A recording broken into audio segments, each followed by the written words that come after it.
and Stillwell Avenue, and right across the street from the Stillwell Avenue subway station. So if you look to your left, you can see my Montague Park, and on your right, you can see the cyclone and the aquarium. At the bottom of the screen, you can see the amusement area, the boardwalk, the beach. This is literally the gateway to the East Lake. And so we enhance the existing public space, aiming to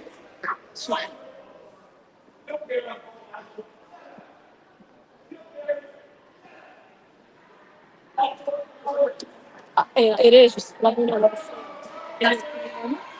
You're probably worried about when I get the great honestly. And you guys hear it on YouTube. I think so.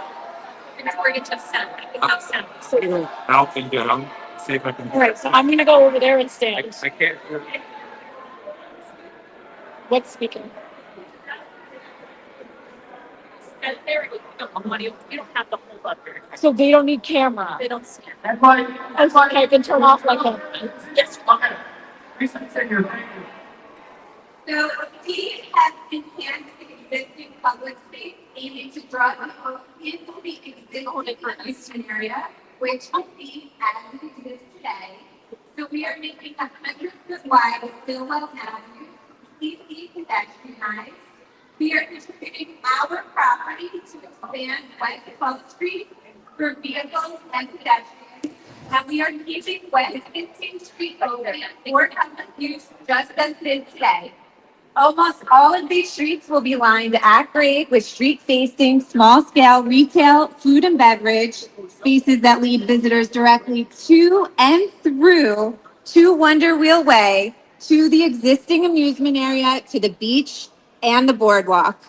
In addition, this project is providing over an acre of new rooftop open space that will be open to the public, accessible from Stillwell Avenue, to relax and look out over the existing amusement area, the boardwalk, and the beach with amazing city views.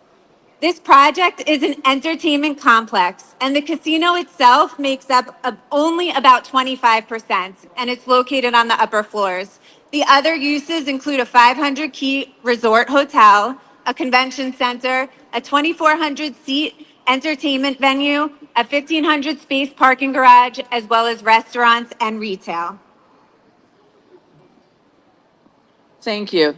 This project, 25% of this project is the casino, 75% of this project consists of a hotel, convention center, and all the things that we just discussed. 17% unemployment is what we're facing today. And what we heard in the over 500 meetings that we did throughout the community was, we don't want just jobs, we want careers. That's what we want. We want our children to have careers.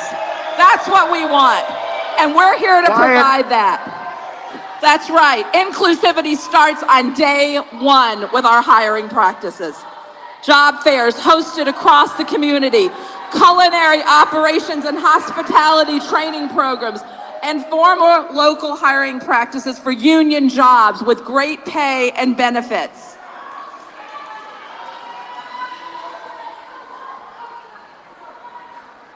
And that only happens with intentional strategy. And as Melissa said, it comes from day one. And it's putting the infrastructure in place and programs with local institutions, City Tech, Kingsborough, the Brooklyn Chamber of Commerce, and creating programs that allow people to advance and grow and get the training they need from day one so that they can take advantage of the plethora of opportunities that would be in a facility like this. Everything from security to managers in F&B, hospitality, gaming, retail. There's a countless number of opportunities that we can take advantage. And as I said, it only comes from creating partnerships with the community and locals like yourself to make sure that we're doing this intentionally from day one. Get quiet, please. We want to have time that everyone that signed up to speak can speak. The longer this takes, the less time we're going to have. Please be quiet and let them finish the presentation. NYCHA in Coney Island, and how do we create programs for them in specific in terms of giving them hiring windows, 90-day pre-application opportunities, ability to bring the people into the facility and work within walking distance of their home. That's an amazing opportunity where you no longer have to commute. You could walk 5 blocks to these opportunities that will be in your backyard. And it goes further than the permanent careers we're talking about. We spend a lot of time thinking about the construction process, which is a 3-year construction project that will bring over 4,000 union construction jobs to this facility. And how do we do that? And how do we take advantage of Brooklyn firms? And a big focus of ours is focusing on how do we get those subcontractors trained and prepared to bid and compete for work long term. So from day one, working with our partners at AECOM and Embrace Partners, and David Kmite sitting here today with me, and I'm going to pass the mic to him in a second, but we came up with a strategy that's very unique for this project, which would allow subcontractors to gain bonding experience and compete for work that they would no longer or previously not be able to because they didn't have the bonding capacity for larger scale jobs. This unique opportunity is going to create a framework that's very unique for the Coney and something that we're very proud of.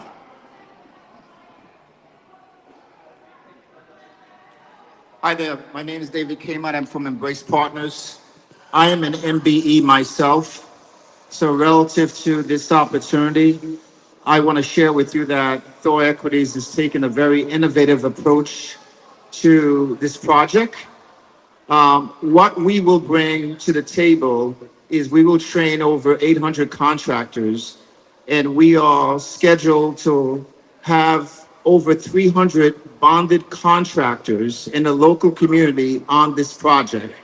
That is an innovative process that's not been done around the state.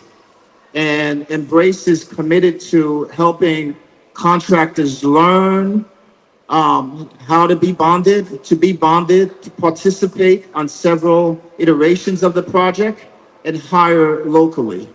Again, I want to share with you that this is a very innovative approach, and Embrace stands by the commitment that we will bring over $340 million worth of contract opportunities to the local community.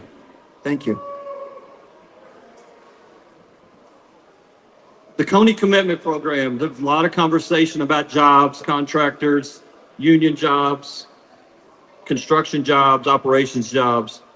We wanted to tailor the preferred program very similar to what we've used on the Chickasaw Nation in Oklahoma. We understand the success of the Coney is not just dependent upon creating jobs, but getting the right people in those jobs.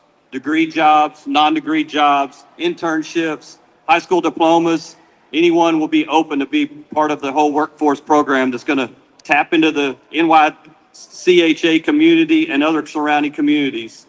We're very excited to ultimately reinforce our diversity programs that we've adopted in the past at all of our 23 casinos that we own and operate.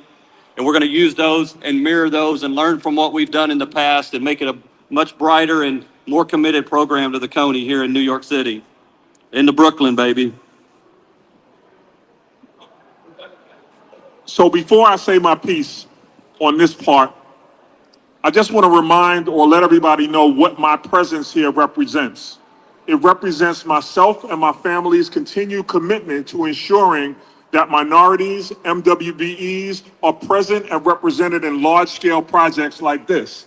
Why should you believe that? As the former chair of the MWBE Commission, as a former chair of the African American and Asian and Latino Caucus, as the former chair of small business, that's what my life's work was built on, ensuring that communities like this are included in large-scale projects like this.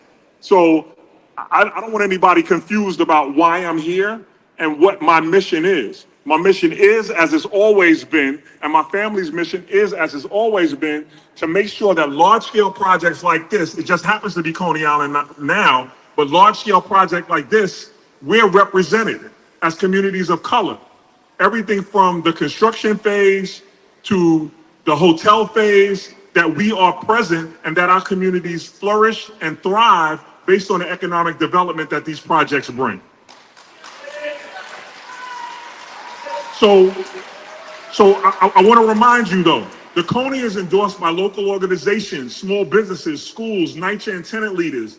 And that's who we're going to rely on first and foremost as the hiring of the workforce commences. So the support is deep and diverse and a testament to the relationships we forge. So we know exactly where to go to find a workforce to make sure that this project is successful. As part of our outreach, we wanted to ensure that we're identifying the right kind of partnerships in this process. That's why we landed on New York Tech and Kingsborough and Liberation High School. And they're honestly just the beginning. Between organizations like the Brooklyn Org and a number of NYCHA tenant associations and local businesses like Abe Stark Arena and Brooklyn FC, we built lasting community partnerships that will power the Coney. We also signed agreements with building trades and HTC, who I see is represented here, and who will partner on these programs.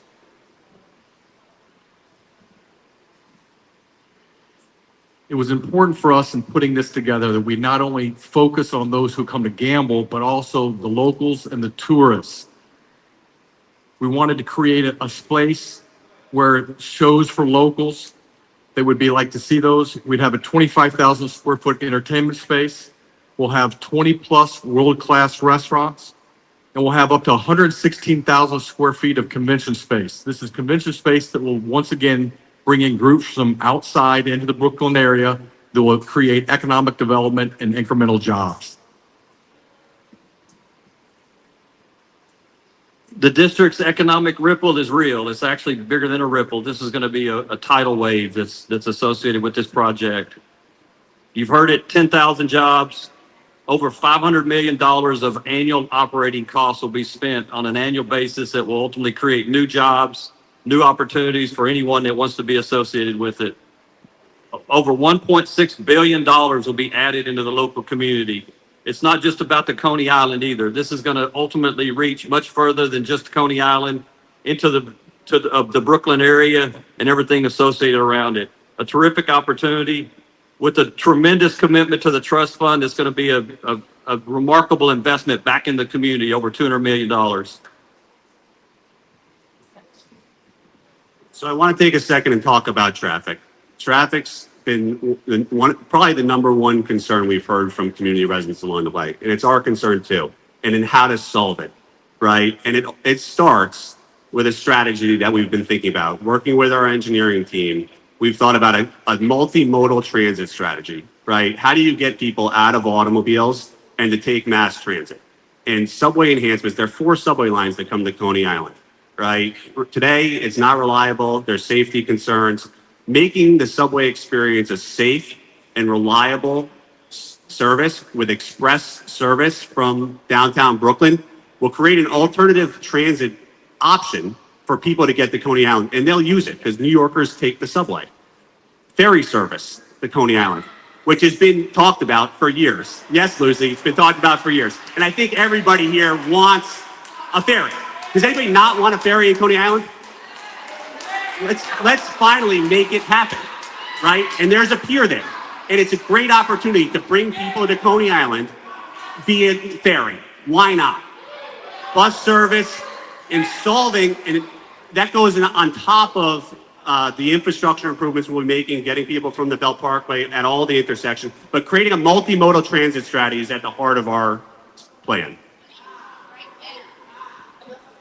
So, funny enough, I was just about to say thank you to all of those who actually opposed the project, who sat quietly and listened. I feel like this is the first time the audience has been quiet enough to hear the project in its entirety. When we talked before about the 500 meetings we had, we wound up having to shift from large-scale meetings like this to smaller vignettes just so that we could get the entire project out. But right when I was about to say thank you, you know, we did our Brooklyn thing and our Coney Island thing, and we let our voices be heard. But I really want to say thank you, because I really believe that from my standpoint, I've done this 10 or 15 times now, this is the first time we've gotten as far and as deep into the project without interruption. So I'm saying thank you.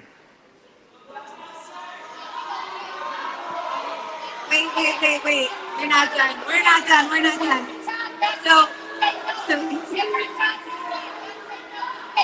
So to continue on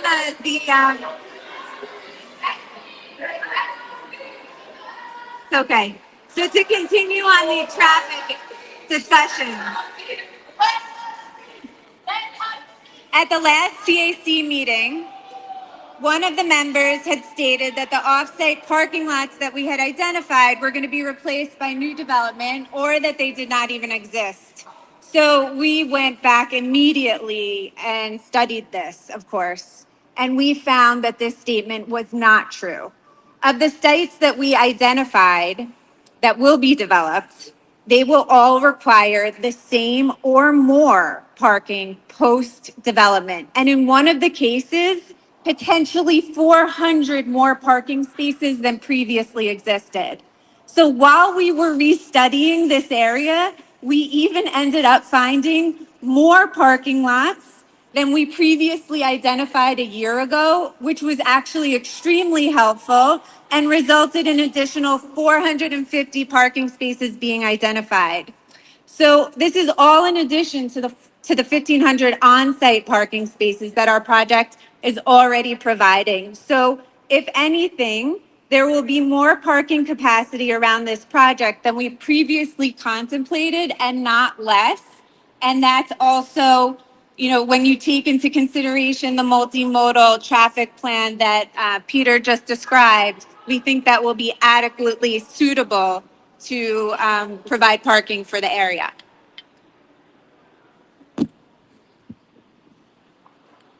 I just add one more thing to the traffic in terms of transportation. Like our strategy is to incentivize employees to one, we'll hire locally so people can walk to work, but incentivize other employees that live in Brooklyn, because over 50% of our workforce is going to be coming from Brooklyn, to take mass transit. And that's what is not accounted for in the study we put together because it's not allowed to be accounted for. Our numbers show that it will be a 27% decrease in the car activity to Coney Island with those incentive programs in place. The second biggest concern that we've heard through the meetings is safety in Coney Island. And how do you make Coney Island a safer place? And safety goes in hand with traffic improvements, right, in terms of people taking mass transit. But more people on the street, 20,000 people a day in Coney Island year round, will make Coney Island a safer place. In addition to that, just having private security, we're making a commitment of $75 million to local fire, police, and EMS. That investment will enhance their ability to add patrol people on the beach, add patrol people to Surf Avenue, and make Coney Island a safer place all year round. The trust, which I mentioned earlier, is something we're very proud of. And this is meant for the community. This is not a bait and switch, right? We came up with this early in the process, and we were like, how do we give back to the Coney community? And we thought about, we could invest in this project, we can invest in this project, right? What would be better is if we create a fund and a trust that people can dictate what they want. Do they want to try and help make boardwalk improvements, right? Do they want additional security cameras? Do they want public enhancement or, enhancement of the subway station, right? Whatever those projects are, this money can go to that. And it's going to be governed by a local board that will dictate those decisions. And we're proud of that at the end of the day because we think it's a great opportunity to spearhead small projects throughout Coney Island. Jobs, jobs, jobs. 8,500 jobs for Coney Island, making the Coney the largest employer in Coney Island. Thank you.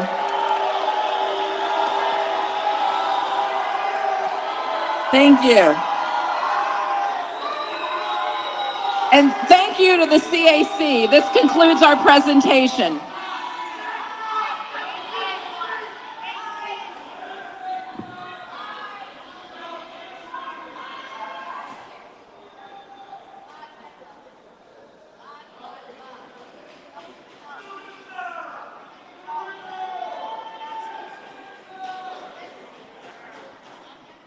Okay. So I have to read this. This hearing is an opportunity for members of the community to offer comments on the Coney. It's not a venue for the public to ask questions of either the committee members or the applicant. Individuals wishing to speak must sign up at the registration table. Guys, we all want to speak, right? All right, so let me read this legalese and we can get going. We'll be taking speakers on a first come, first served basis. Each speaker will be allowed 2 minutes to present their statement. A countdown timer will be visible so each speaker is aware of how much time they have remaining. Today's hearing is being live streamed, recorded, and will be posted online soon after the event concludes. The recording will be closed captioned for the hearing impaired. In addition to presenting comment today, there are additional ways to provide comment. As mentioned, today's hearing will be the first of two. A second public hearing will be announced. It will be held in the evening in Coney Island so people that work can actually attend. We will have more information on that soon. It's likely going to be September 10th in the evening in Coney Island so working people can attend. The committee can also receive comment by email. Emails can be sent to the Coney Public Comment at nystec.com or by mail. Comments can be sent to the Coney Advisory Committee, care of NYSTEC at 540 Broadway, 3rd floor, Albany, New York, 12207. All comments, whether they're spoken, emailed, or written, will be documented, and everything will be given equal review and weight by the committee members.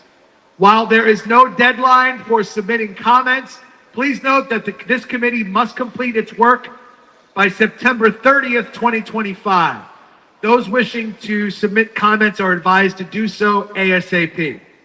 If you've already submitted a comment in writing via email or mail, please do not sign up to speak if you simply plan to read your comment verbatim. Finally, all attendees must remain respectful and courteous. Disruptions will not be tolerated. Anyone using offensive, threatening, or obscene language or behavior may be asked to leave at the discretion of any committee member. And when you're done speaking today, we ask that you leave so we can give time to more folks who are signed up to speak. We will now start the public testimony.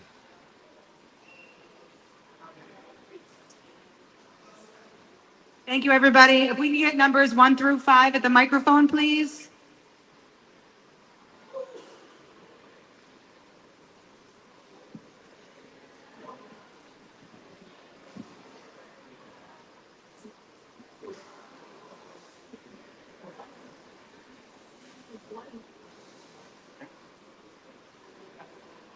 Speaker 1 or 4? Oh. Please remember when you're at the microphone to state your name and your zip code, please.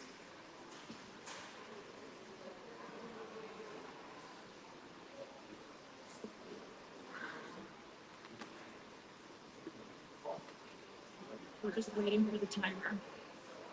Okay.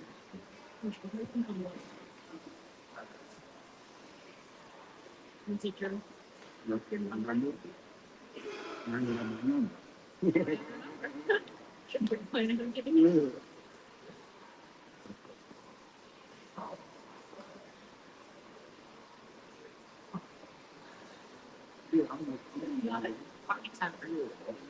Okay.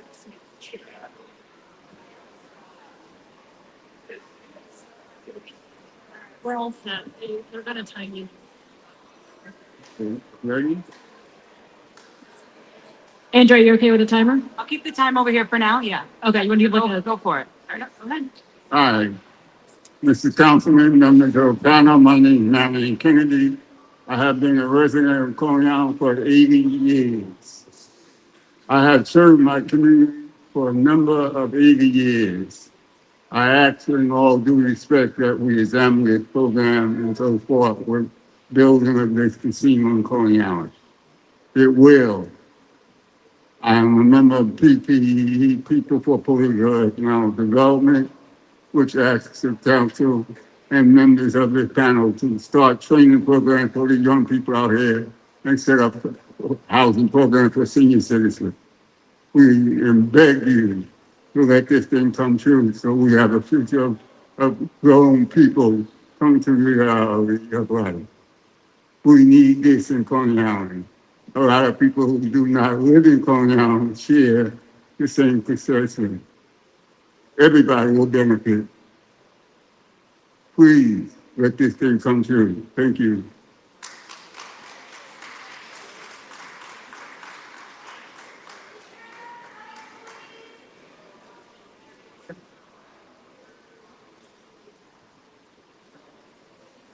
Good morning, everybody. Roman 11235. I'm not going to waste your time citing the traffic studies that show our streets will be gridlocked or pointing to the so-called thousands of jobs that are in reality just a few hundred. I'm not here to run through the list of what we already know, rents that will skyrocket, small businesses forced out, families displaced from the only neighborhood they've ever called home. What I want to say is this: once you allow something like this to happen, the process of it being undone is much more difficult. A casino doesn't come and go. It takes roots. It reshapes the landscape. It changes the character of this neighborhood forever. And once that change happens, the Coney Island that we love, the Coney Island built on family, on leisure, on joy, becomes something else entirely and something that we will never get back. The developers tell you this plan is revitalization, and on paper it looks polished, but in reality what's being offered is crumbs, a drop in the bucket of what this community truly deserves. What we're really being asked is to accept a future where our streets are privatized, our residents are displaced, and everything that makes Coney Island ours is traded for the profit of the developer.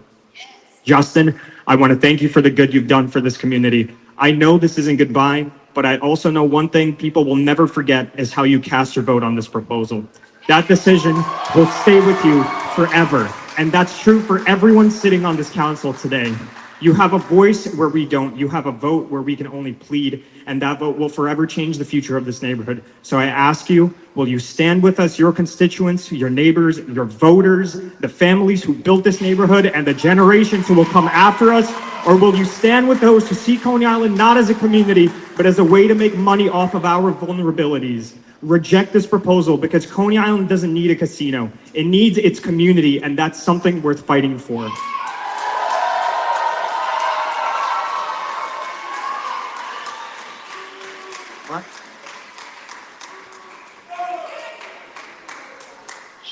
Good morning. My name is Ann Michelle Valdez. I'm a third generation here in Coney Island. My family moved here in Coney Island before Coney Island even looked the way that it does now. There's much more development going up now, so there's no way you can tell me that by bringing this is going to improve our lives here in Coney Island. We have to deal with constant traffic. People, sometimes ambulances can't get to a person. People are dying. You want to talk about crime? It's not the crime that goes on here. Because actually, Coney Island looks out for its own. All right, we usually look out for one another. The crime that will come will be the people that come here, the strangers who are going to look upon and prey upon our children, our young ladies, the community of families. This is how Coney Island originated, and this is how Coney Island should stay. As was said by my previous speaker, this is something that you, as our elected officials, and everyone who is hearing what we're saying, needs to hear very well, all right? This is a community of love. Everything they're offering, 95% of it is not true, okay? Yes, we need jobs, but we're not going under. Coney Island knows how to take care of itself. All we need to do is learn how to be united, put things together. And as you were saying, those over there, about Kingsborough getting involved in everything. I'm a graduate of Kingsborough Community College. And let me tell you, I am also deep into grassroots. All right, I've been involved in grassroots over 30 years. You want to know how those programs came about in Kingsborough? It originated with grassroots. All right, so don't sit here and sell people some kind of bill of goods like you're doing so good. All right, because at the end of the day, you go home to your comfortable place. We stay here. This is our house. Leave it alone.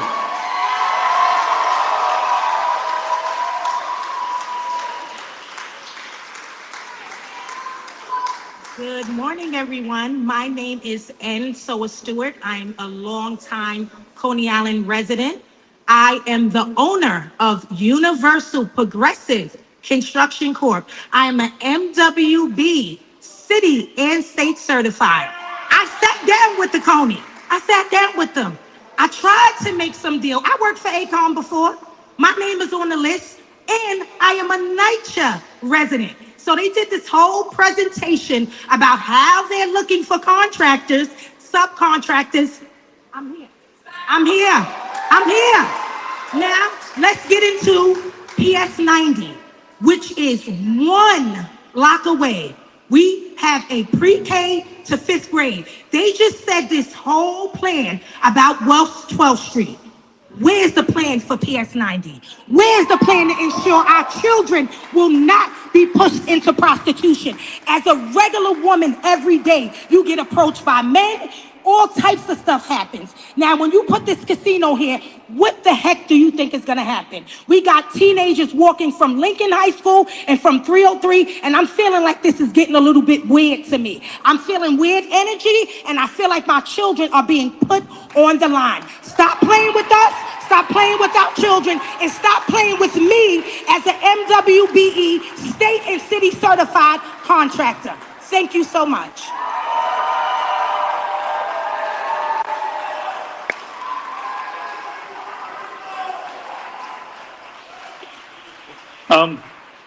Hi, I'm Pat O'Brien, a resident of the neighborhood of Coney Island. I live in both walking and parking distance from the Coney, zip code 11224. I'm firmly against the Coney casino interfering in our neighborhood unless you extraordinary rich entities who want to become our neighbors would agree to an enforceable community trust fund agreement that would include in writing a portion of the funds that the community trust would be spent on these 6 points. The first one is fund public schools on the Coney Island Peninsula at the same rate as the closest charter school. This means looking at their 990s and giving every school on the peninsula that amount of money every year while you operate in this neighborhood. Second is provide membership for anyone who lives on the peninsula who wants to join the Coney Island YMCA. And during COVID, the YMCA closed down, and it was through the graciousness of some of our elected officials that it still exists today. If we can fund people to come here, this place will never close down again.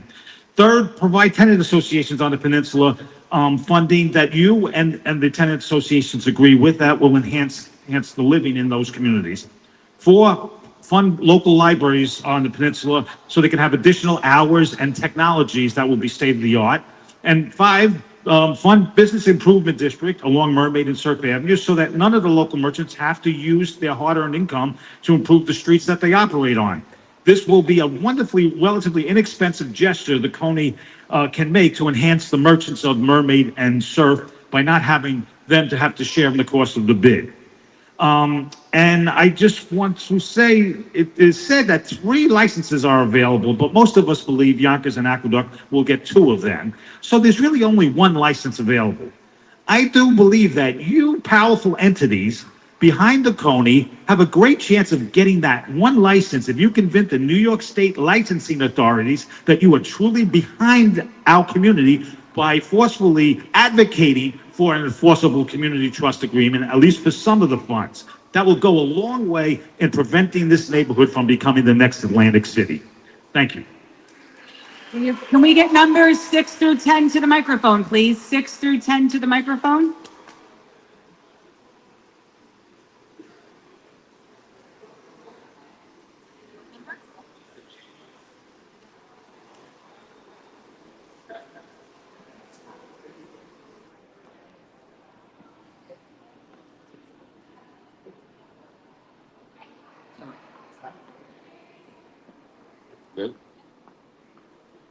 My name is Martin Allen. I represent People for Political and Economic Empowerment. I'm also an MBE and a non-for-profit. And my job was to help the homeless and the hard to employ. I've been in Coney Island all my life, except for the last 10 years. About 65 years I lived in Coney Island. And we went through hard times in Coney Island, and kids are still going through hard times. I went to jail from Coney Island, but when I came out, Thor Equity gave me a job, a contract really, down at City Point. We one of the largest projects downtown Brooklyn. A lot of people from the neighborhood ate and moved on. They're contractors, a lot of guys that I hired are subcontractors, they're project managers, you understand? Some of them started their own business.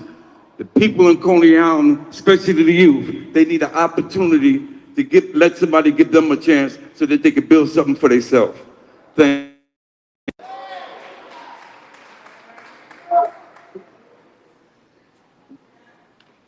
How you doing today? Thank you, Chairman and Procedures Board. I'm here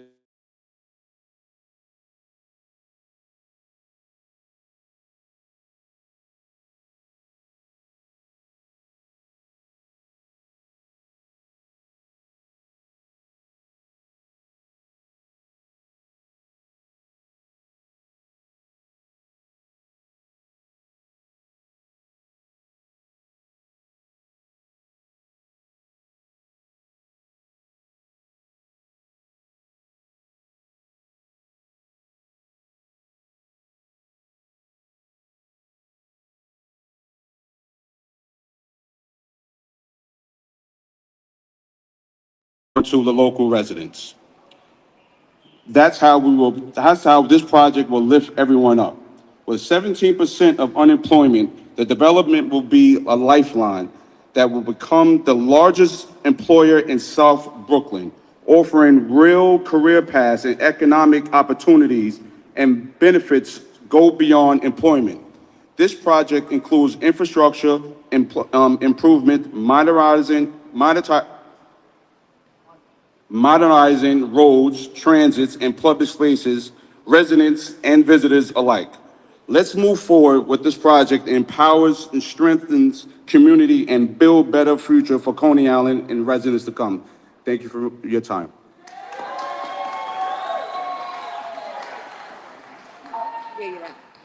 They say you save the best for last, but this is not last. You saved the first. I'm Barbara McFadden. I happen to be the resident leader of Sheepshead Bay Nostrand, and I'm all over Brooklyn, even in Facebook known as the Oprah of Brooklyn, the former citywide vice chair for NYCHA, Bronx, Brooklyn, Queens, Manhattan, Staten Island, the whole 5 boroughs. Coney Island has always been my home because I came to Coney Island in the 70s. Yeah, I was born in 73, so you know my age.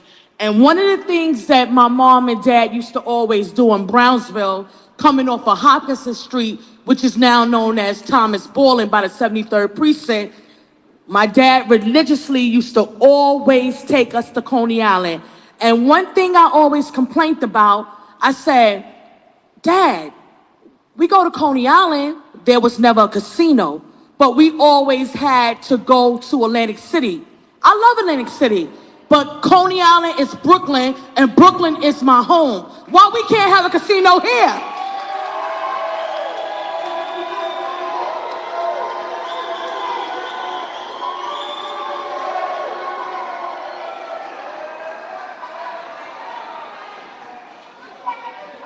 And one thing I want to say to everyone, we have to learn to agree to disagree because teamwork makes the dream work.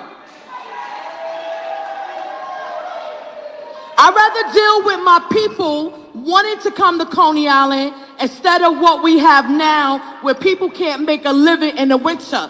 We need a full year of economy where the children can benefit full-time or part-time from jobs. So they say it's only $200 million to fix the entire Broadwalk. Wouldn't you rather have some of it fixed at least?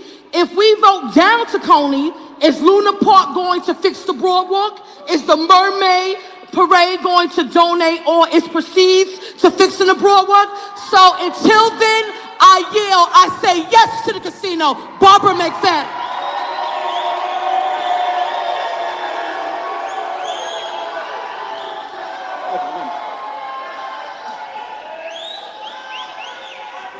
Good morning. My name is Manuel Marte, and I'm proud to be a member of Hotel, Gaming, and Trade Concert Center, who I live right here in Brooklyn, and I know by firsthand how much this community needs good job. The Coney Island Casino will bring thousands of jobs with fair wage, a strong benefit, and the protection that working families need. This opportunity won't just transform the life of the people working there, but the entire community. Approving this project will make Coney Island a place where more people can afford to live, work, and raise their family. Thank you.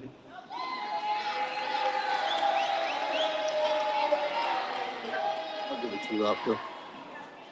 Good morning, everyone. My name's Jose Moncayo, and I'm here as a union representative with the New York City Carpenters. I'm also one of the Brooklyn reps, along with my partner, Sean Campbell, and we're here to strongly support the casino in Brooklyn. This project is a turning point. It will shift Coney Island from a seasonal attraction to a year-round destination, bringing steady foot traffic that support local businesses and revitalize the area. We're talking about 4,000 union construction jobs and over 4,500 permanent jobs. Real opportunities for working families. Even more importantly, 50% of those permanent jobs will go to Brooklyn residences. 25% will be filled by Coney Island residents. That's a direct investment in our community. With 17% unemployment in the area, this project offers hope. It will become the largest employer in South Brooklyn, providing long-term stability and growth. And beyond jobs, we'll see infrastructure upgrades, better roads, improved transit, and public spaces that benefit everyone. This isn't just a casino, it's a commitment to our workers, our families, our future. Let's support this project and build a stronger Coney Island together. It just makes sense. Thank you. Can I get numbers 11? Everybody listen, 11 through 15 at the microphone, please. Numbers 11 through 15.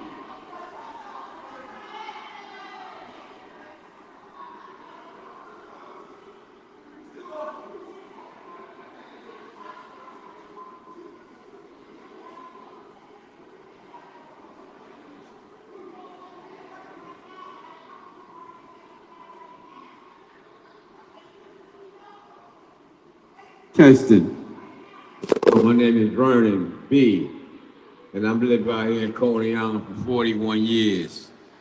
And I think the casino would be nice for me, per se, because it'll be more jobs, you know, and good for the residents around the Coney Island. You know, and I'm just here for the casino, man. I hope it come, you know. I think it'll be real good. And thank you for everybody that's going along with the casino. And that's all I have for right now. Thank you.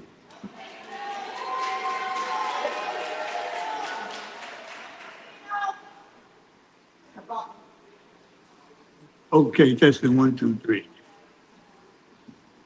Very good, thank you. I'm Jack G from Gravesend. I played at Coney Island for 35, 40 years. I used to be a drug addict. I'm drug-free 35 years. All right, through Coney Island, I got clean. Now we got a detox in Coney Island rehab. I'm working on 23rd Street. We help people out here. The casino will be good for jobs. In the wintertime, it's a ghost town. If you stay by the ride and you hear the wind blow from the sea, you hear an echo from the wonder wheel or the dead souls that died from drugs out here. So I think you hear a whistle like, woo, blowing from the sea. So I think, because in the wintertime, it's like ghost town, that a casino be open night and day, 24 hours a day, would be fantastic. It'll be alive. New York never sleeps. Coney Island never sleeps.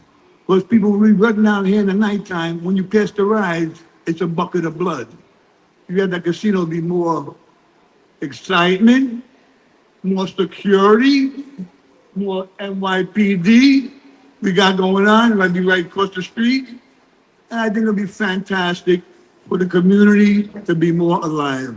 Coney Island was dying at one time. It came back up with all the projects going on now. Buildings built all over the place. They got a veterans building for the veterans. They got home shelters for the homeless people, the battered women. Why not a casino? My name is Jack, and I'm an addict.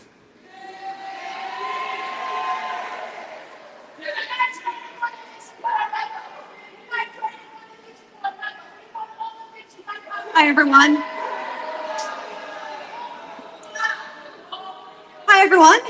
My name's Jennifer Thorpe Moscon. I'm in 11214. I'm not going to spend time repeating what's been said. I think we all know what the casino's proposal includes. It admits, of course, that vehicular traffic would increase by thousands of cars, which would cost lives on our peninsula when ambulances can't get to them. Their proposal that says it would bring good jobs, but barely over 100 would come to this neighborhood. The evidence that when casinos are in or adjacent to residential neighborhoods, poverty follows. And to put the casino near a school, I couldn't have said it better than my colleague back there. Unbelievable. Whoever heard of such a thing? What I'll also add, though, is that Coney Island is the city's largest naturally occurring retirement community with a high poverty rate. People that the casino would prey on and make even poorer and endure more suffering than before. This is not what this community needs. The soul of Coney Island is at stake. The people who live here and all those who will soon and all those new condos going up deserve more transportation, supermarkets, family-friendly entertainment, not gambling and not a casino. Thank you.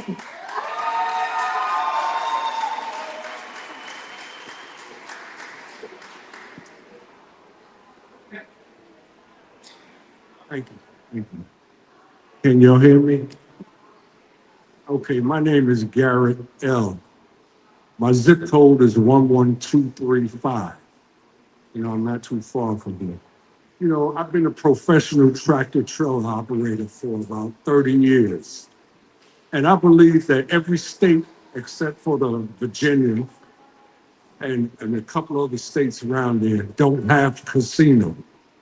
I've been to Gary, Indiana, where the Jackson Five are in their casino when you first enter. I've seen casinos in Idaho that I go to personally, and I enjoyed myself. Queens, Yonkers, wherever there was a casino as a tractor trailer operator, it was fun. It took away the boredom of driving when you have a place to go to. Now, I'm from Brooklyn. I know Brownsville, Bedford-Stuyvesant. I lived on Fort Hamilton when I was in the military. There wasn't a casino, but the area was bombed out back then. But with the new development going on, it improves the standards. And then the casino, that would be bringing in more jobs. It would do a lot better for the community. But I remember Mermaid when it was crazy. But today it's a lot smoother. The road is smoother. Surf Avenue, build a walkway from the train station to the casino and let me put my in there with that concrete. Let me just put my foot down, because I think that's it's a good experience to have that. Because in the wintertime, there's nothing to do. And I'm a senior citizen today, living in the JSA building in Brighton Beach. It's so boring in the wintertime. There's nothing to do. Sit in my apartment all day long, looking at the ocean on the boardwalk where I live at. What else is there to do? Thank you. Yeah, I'm getting older, but I'm. Thank you, sir. in good That's time. spirit. Thank you. Thank you. Can I get another minute?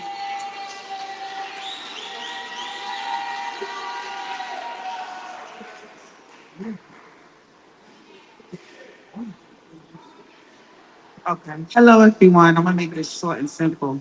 I want to agree with what this lady was saying earlier about the casinos. I'm from the Bronx, and sometimes you can't get to Atlantic City and Empire. Coney Island's close, and it's not just for gambling; it's entertainment, and we need more jobs, like she was saying as well. And I also want to say, stop the phony and build a build a Coney. Amen.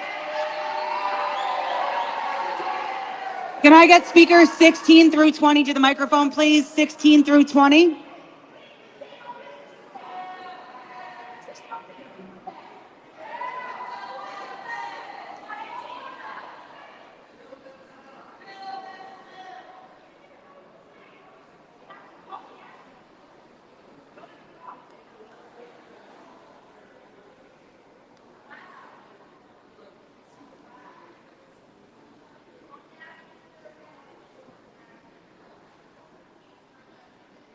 Hi, my name is Eric Thorpe Moscon. I live in Gravesend, about a 20-minute walk from Coney Island. During the summers, I spend almost all of my time there.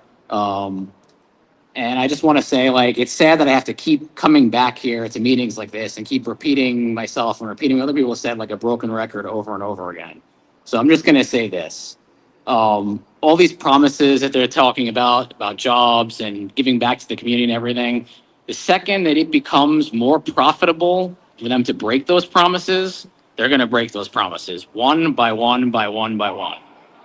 So I'm just telling you right now, they could make all these promises, but I don't trust if that's what's going to happen. If you look at the research, and I'm telling you, please just look at the research.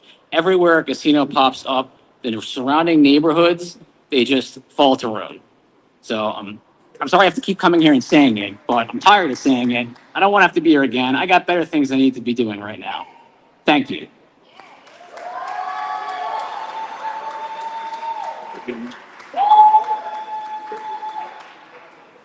Hello, I'm here to say yes to Coney. I came down here on my ride back down to Coney Island today. I kept, Coney Island, I was like, being in Brooklyn, all my life I had to fight. That's what we had to do out here in Brooklyn. And we're still fighting. We're still fighting to be a community. We're still fighting to have our families. We're still fighting to support each and every one of us out here. I was in the back talking to Muhammad, and he said, what would stop me from saying, let's build a casino? And I said, there's no limits because we have to work together. What you bring, we build on. And we're gonna have to continue to build. We have to stop with the mindset that says, oh, you're coming to take over. No, this is ours. And we're gonna keep it. And we're gonna bring the entertainment. And we're gonna keep our families together. And we're gonna stand together. We're not saying no. We're saying yes. Because we doing it. We doing it. Yes. So I'm here to say yes. And we're gonna keep you on your toes. Thank you.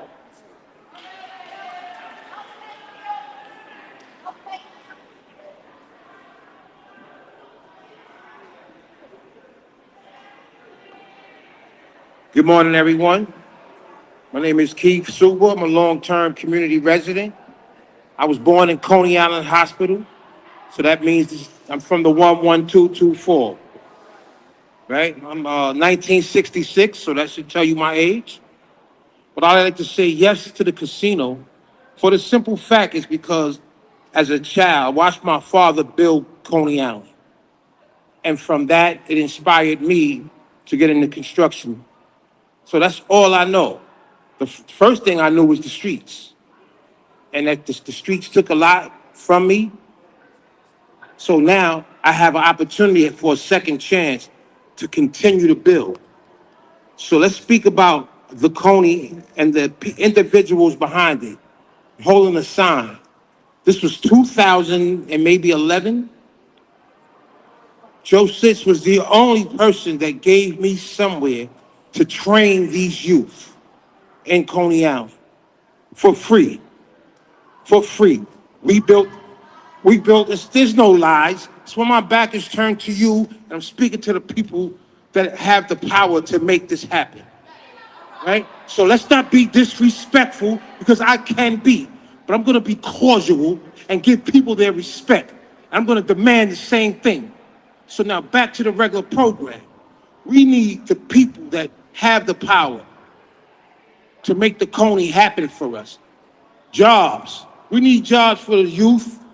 Our community is coming together. So we have a major investment. Nobody else is offering $200 million plus all the jobs, right? So at least give it a chance, right? When George Jefferson came, George Jefferson came and he met Fred Flintstone, and Fred used to start his car with his feet, and George was flying and using telephones, and Fred never thought it would make sense. But look at us now. Technology rules. This is a new time. This is a new age. This is a new age, and we say yes, yes, yes, yes to the casino. And I'd like to say one more thing. I'd like to say one more thing. I'd like to say one more thing. Hold on, whoa. Right? Keith, that's time. I'd like to say one more thing, right? That's time, Keith. I would like, excuse me? It's time. All right. Thank you. Thank you very much. One more thing.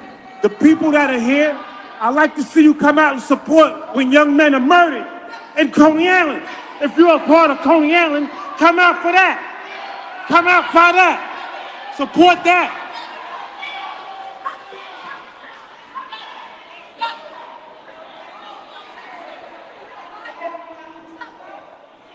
Good, good afternoon, everybody. My name is Pedro Cotto. Hang on, sir. Hang on. Folks, guys, please be quiet so everyone can have their space. Good evening, good afternoon, everyone. I lived in Coney Island since I was 4 years old. We had a movie theater, we had a bowling alley, we had swimming pools. Coney Island was a place to be. As things go and move forward, a lot of things have changed. A lot of technology came, and like he said, the Flintstones moved on. We got to rebuild our community. We need jobs for the youth, for they can have a career, for they can have something to do. We need youth centers. When I was young, I used to go to the center. I didn't have to pay. We have 3, 4 centers out here. All we got is the YMCA. We need computer classes out here. We need stuff for the youth. Get them off the corners. Coney Island need a lot of help. We need jobs. Everybody out here can say yes and no, but we don't have the power. We try to convince you to vote, to rebuild, to restructure our community. A lot of people here went through a lot of stuff in life. They've been tricked, they've been manipulated. Other contractors and Congress people came and said things, and they didn't keep their word. They forgot about us. Trump's father manipulated everybody in the back and built Trump Village. Blacks and people moved, black people and Hispanic people just started moving there. Don't forget about the people. You have the power to say yes. They can say yes and no all they want. You have the power. Help us rebuild our community. Give people jobs. Give them a future. Give them a career. Help us help ourselves. With that being said, thank you. And I do say yes. And I'm a contractor.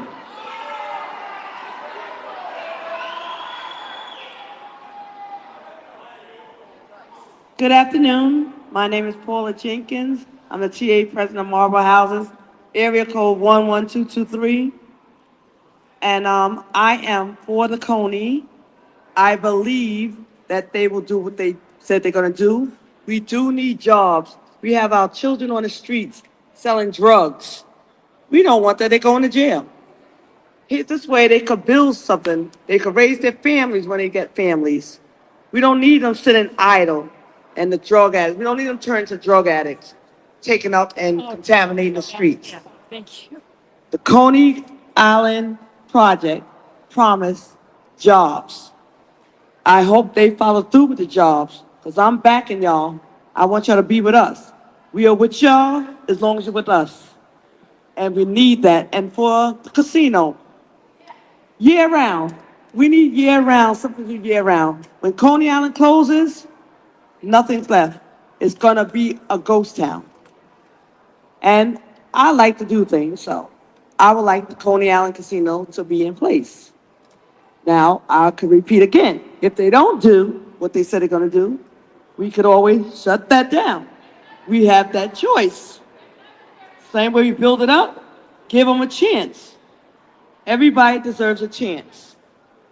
And I thank y'all. Yes, yes, yes, yes, build it, let's go.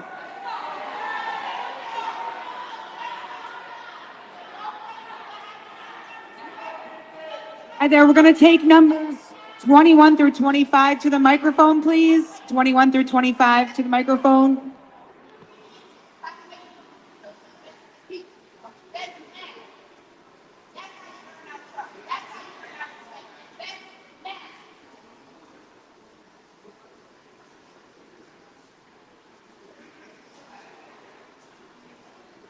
Just give us a minute for the timer to come up and we'll get started again. Thank you so much.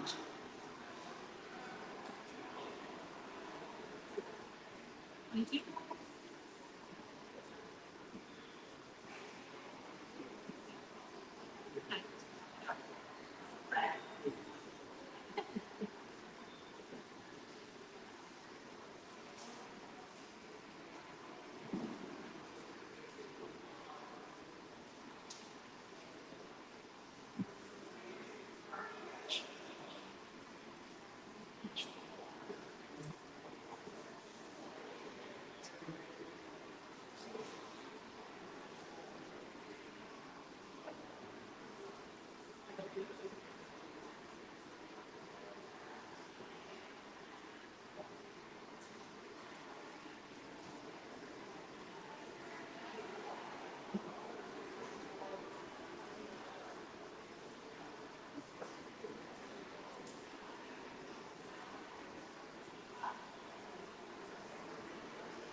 I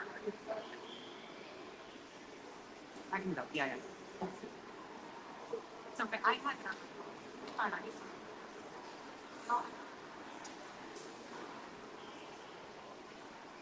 Is that Renee at the microphone? Yes. Renee, do you want to start? I'll run time over here while they get that set up. Okay, Sounds great. my name is Renee. I'm a Marlboro Association. I work for Marlboro Association. I've been into National Guard for 4 years.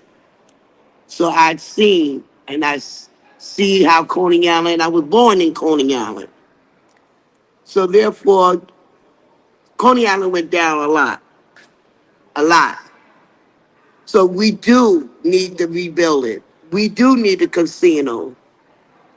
Because without the casino, it's not going to be nothing. Instead of calling it grazing, it's dead end. It's nothing there. It's nothing there at all. I left to go overseas to serve my country and come back to something it looked like nothing. So why not build it? You can build, they got these smoke shops out here feeding our kids this drugs. You got every liquor store on a part man area. Nobody's not saying nothing about none of that. So why we can't have this casino? Let's get the casino. I say yes for the casino. Please build the casino for us.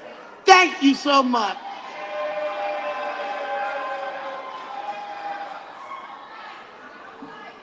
Hi, everybody. How y'all doing? My name is Eltania N. So I want to say, I believe this would be a good opportunity to bring jobs and to keep people off the streets.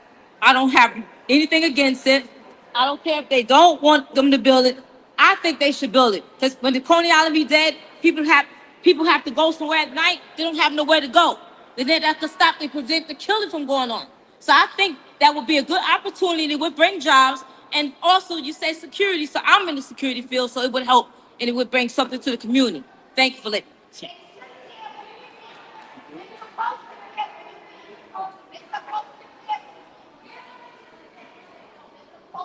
Good morning, everybody. Hello, Mr. Brennan. How are you? My name is Angel Alvarado. I'm from Coney Island. I've been here for quite a while. And I would like to say something that I said in the last meeting. 95% of the people who are against this go to the casinos. They can't wait to get out of here and go to the casino. But they got to travel to it. They got to take a car, they got to take a train or the bus. Why not have one right here where they just come right out of their house, walk right there, and it's there? They concerned about safety. That's the last thing that you should think about, safety. We have the best PD here in all of Coney Island, okay? And they protect us. I've never had a problem. I've been coming to this city, to Coney Island, since 1957. I'm 73 years old. 1957, I came here, right underneath the freak show house, took pictures there when we were kids, and still come here. Now I moved here. I live in Seagate. And I think that the biggest opportunity for people who live here, who don't want the casino in their backyard, because it's too close and it's gonna be this and that, that's nonsense. We're gonna build the casino and we're gonna have it, and that's it. Bottom line, we are going to have the casino. Say yes. Yes.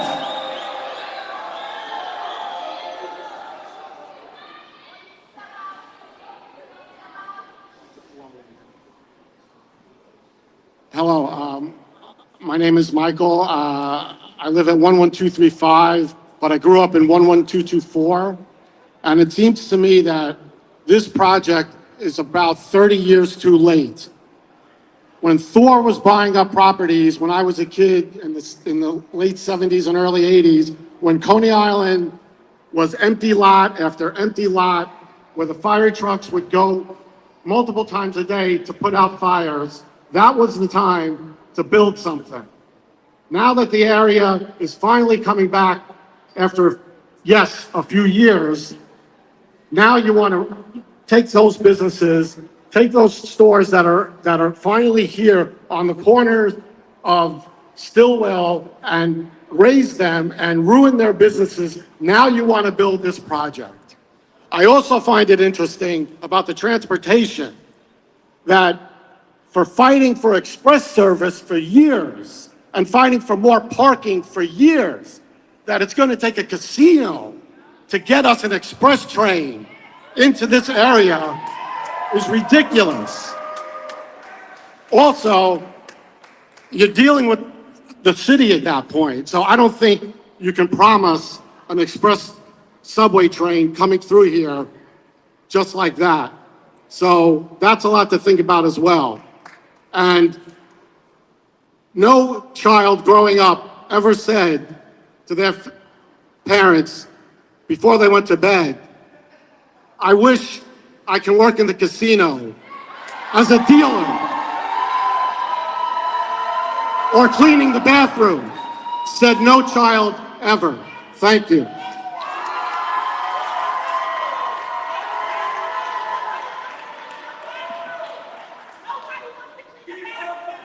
Good morning. Thank you for having me. My name is Mitch.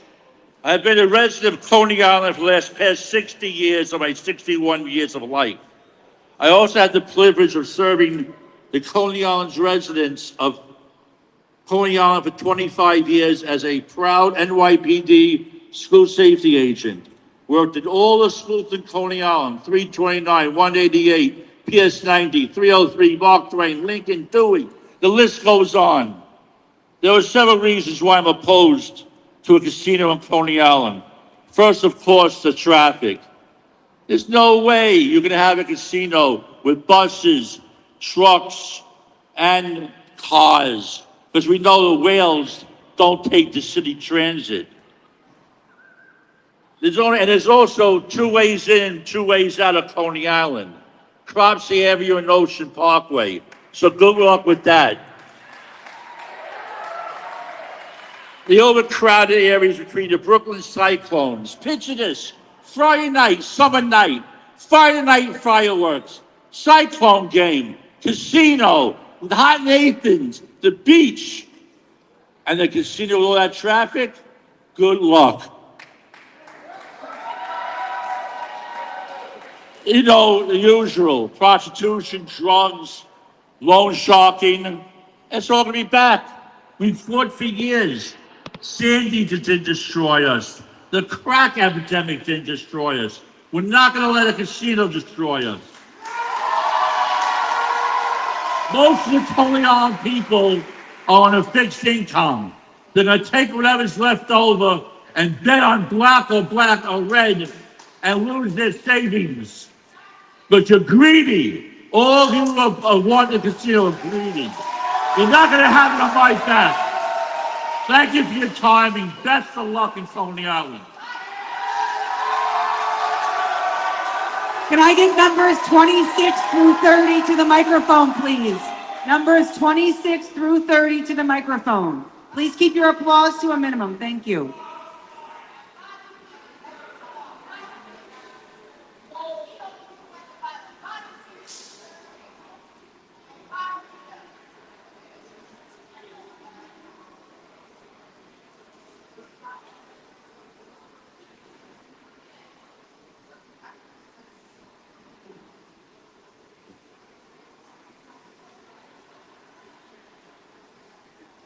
Number 26.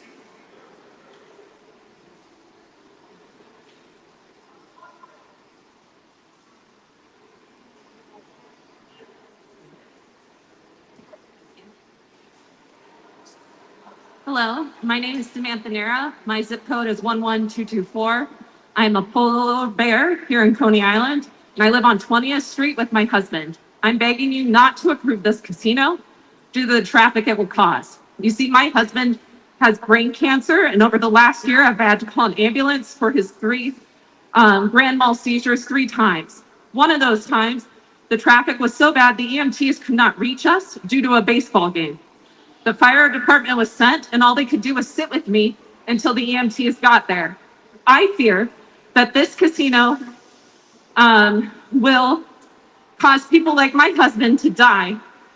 And it will cause elderly people as well and injured people not to get the life-saving care they need in a timely manner. 20th Street, the street I live on, is one of the busiest streets in this neighborhood due to it being one of the main routes to get to Croxy Avenue to get to the highway. The traffic this casino will cause puts people's lives at risk, puts the elderly lives at risk, it puts disabled people's lives at risk, and we deserve reliable access to life-saving care. Their lives are worth more than your casino, more than your greed, and I am sure many others in this community would agree with me.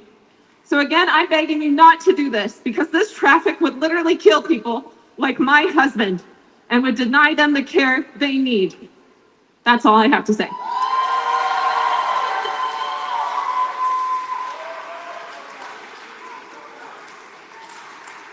Hello. My name is Jean Petrick Ruban. I live in 11224. And, in theory, a casino really is, good for the economic growth and stuff, but you have to look at what's going on in our country currently. Tourism is down. We are in economic decline.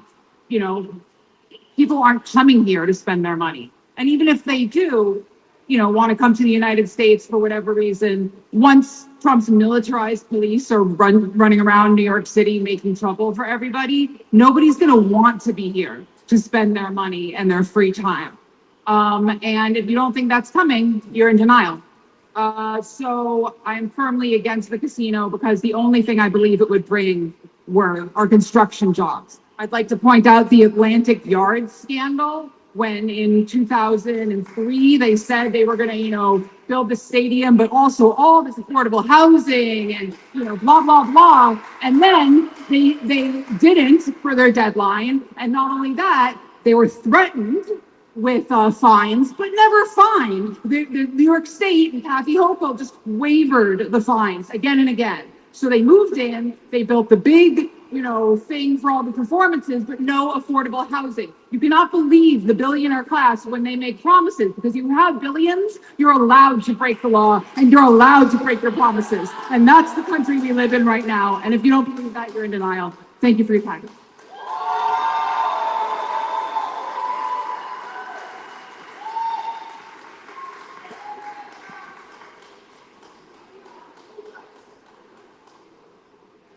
Hello, my name is Storm, and I come to you as both a local artist and a forever Coney Island kid at heart. My zip code is 11236, but I used to live here in Coney, 11224. I've called Coney Island my home for nearly 20 years before having to move away to a nearby neighborhood. I've seen the great and not so great moments of this neighborhood, crime, violence, and other such things. Let me be clear. Yes, there are many things that need to be fixed, but a casino will not help with that. We've already discussed many times how consequential the after effects of this casino will do to this neighborhood and the youth that live here. It doesn't make sense to let a corrupt billionaire and his just as corrupt lobbyist friends like Robert Corky and Scott Cantor ruin our home, our playground. Help fund family-owned businesses and nonprofit businesses like Dino's Wonder Park, Luna Park, Williams Candy, Coney Island, USA, and many other treasures in this home instead of tearing them down and using them as a financial scapegoat. I hate to see this beautiful and unique place turn into a land of despair. I hate for this place to turn into something that will make the issues that are happening in Coney Island turn worse. I hate for this place to turn into a nightmare and a money-grabbing piece of BS. Say no to the casino. Can I get numbers 31 through 35 up to the microphone, please? 31 through 35 to the microphone.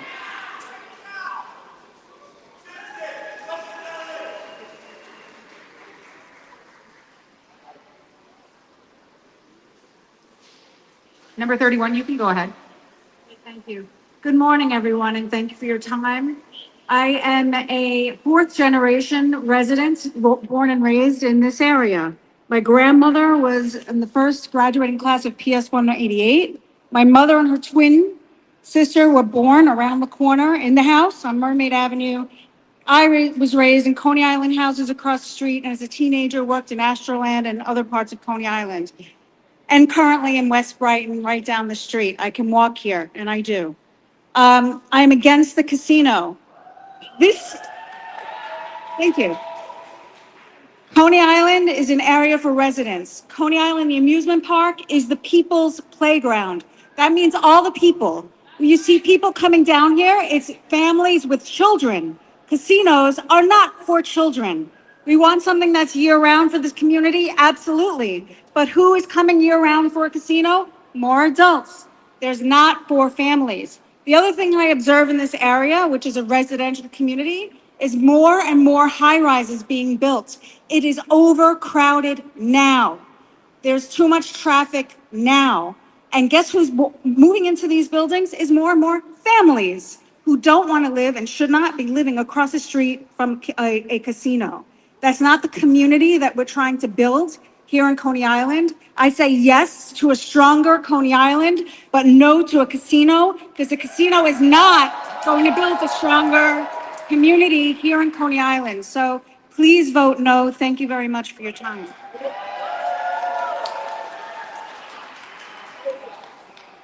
Good afternoon. My name is Dina Rabiner. I'm Senior Vice President at the Brooklyn Chamber of Commerce.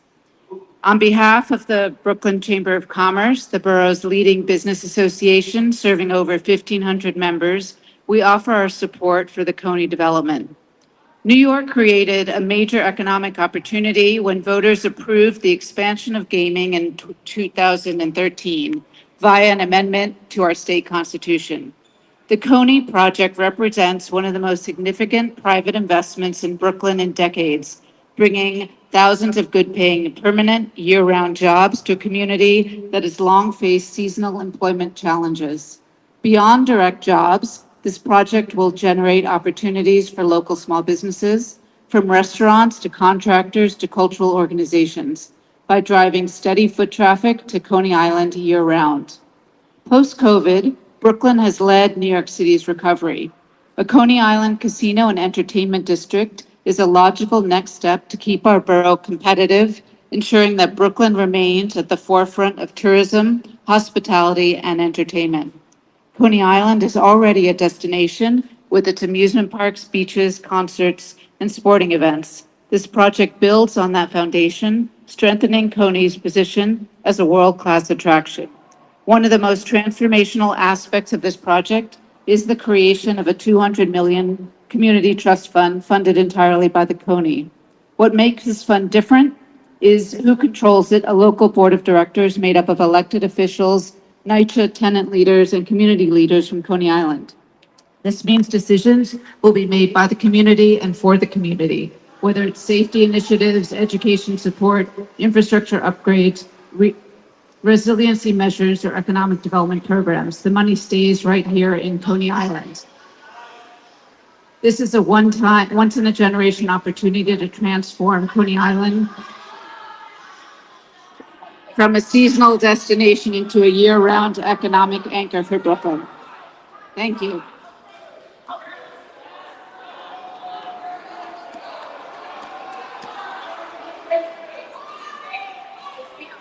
ATC, ATC. Okay, good morning. My name is Concepcion Garibaldi, and I proud to be a member of Hotel Game Trade Center Council. I'm member from 1989, and I can say something very important. Our union is a very strong union. They fight for all the members. We sure that we want to work. When we want to work, we sure the job, good benefit for everybody, all the family. And I proud to be Brooklyn. You know why? Because in Brooklyn we got everything, but we don't have no job. We need job. This casino gonna bring job. And we need job, very important. And something that I want to say something. In this community, that can bring a lot of benefit everybody, for everybody, especially with the union, because you can get a good salary and a good benefit for all family. Believe me, we here to make the union work with that casino that gonna open. Say yes for that casino. We need it. Say yes for this casino. Okay? Thank you.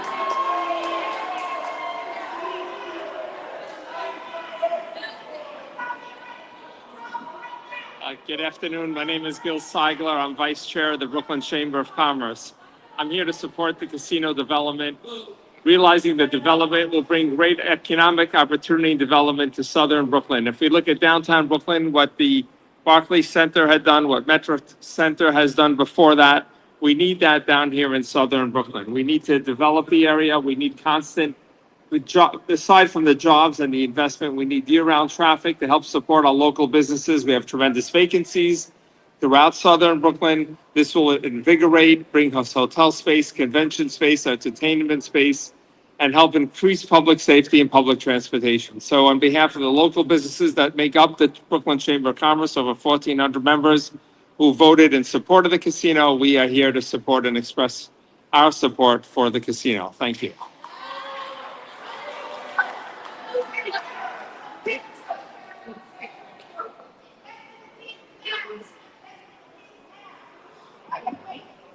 Hello.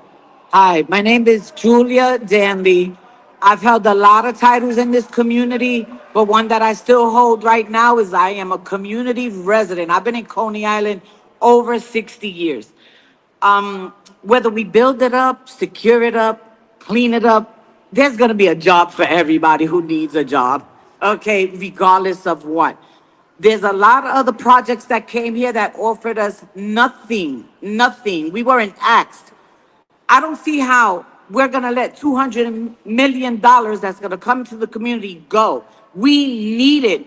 Federal government is not funding NYCHA. Our streets are not being taken care of. Our boardwalk is a disaster. Let's talk about Luna Park and let's talk about all of those rides. They don't even give us a residential rate. You rape us every day when we take our kids to the rides.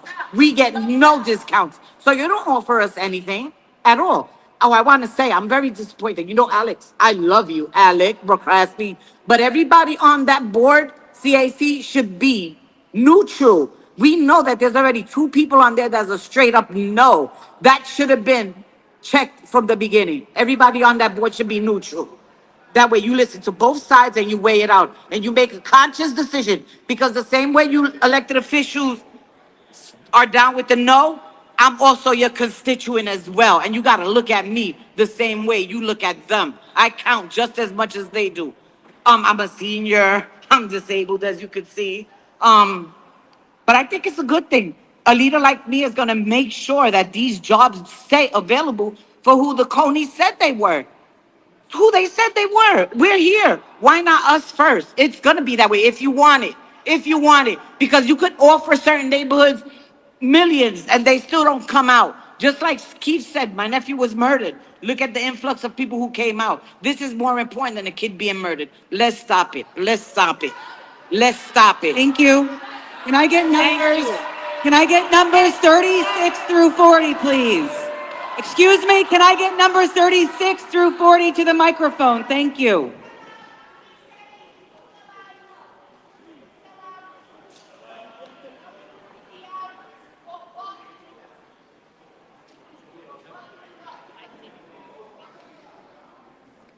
Ready for this? Yes, please. Hello, everybody. So as you guys know, I'm Anthony Batista, so I'm just trying to make it short and sweet. Look, my stance has always been the same, right? You can't hear me? Can you hear me now? All right. My stance has always been in between, right? Because at the end of the day, I share the same kind of argument, the traffic and the public safety. Now, I don't want to beat the dead horse, but look, when it comes to it, I'm reaching out to the city. The city, what you need to do is create something that's going to get the people from the West End safely to a hospital. That's it. That's not the casino's fight. That's not the casino's problem. That's the city. There's four-wheelers that have ambulance attached to them that you guys can create that'll assist in the traffic in getting people to safety when something happens. 4th of July, it gets crazy, right? I don't care about the traffic. Everybody here is well under 100 years old. That means that when you moved to Coney Island and was born here and decided to come back, you knew that you moved into an amusement district. I live right across the street from the baseball field. I hear the music, I hear everything. You moved into an amusement district. It is what it is. Marissa said what she said, they're not going over to her buildings. Then you guys need to go over to her buildings. They are listening, but you can't keep screaming. I don't want to talk to somebody that's being ignorant and belligerent. I'm not. You want to speak to people with some respect, then they'll sit down and talk to you. Now, at the end of the day, if it's true, then sit down with them nicely. They'll come. They've listened. The trust, like I always say, I'm the one that sat there and told them, you need to do something that secures people, because this benefit agreement is non-binding. So they created the trust. They went to Liberation. I brought them to Liberation to get the kids into the trade school. You need to speak to them. They listen. They are helpful. Don't be mad at them. And you said that they're racist. I'm just going to say this, and this is not a shot to you. We cool. But that's not true. The Chickasaw, whatever it is, bro, they natives. They natives. They hire 70% Indians. Thank you. That's it. Have a good day.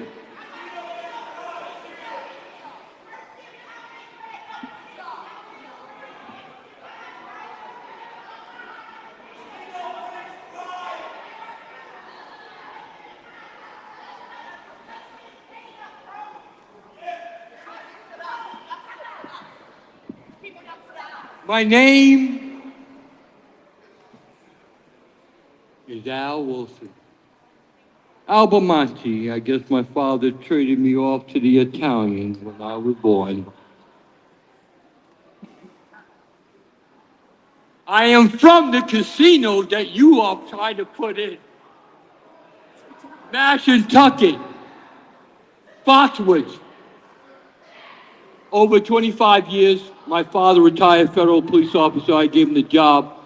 Let me do a polling, a quick polling, if everyone can hear. How many are from a community where Foxwoods or Mohegan Sun is at? I'll raise my hand, I'm from there. How many of you that are sitting in here know that Coney Island is no longer the top amusement place of the country?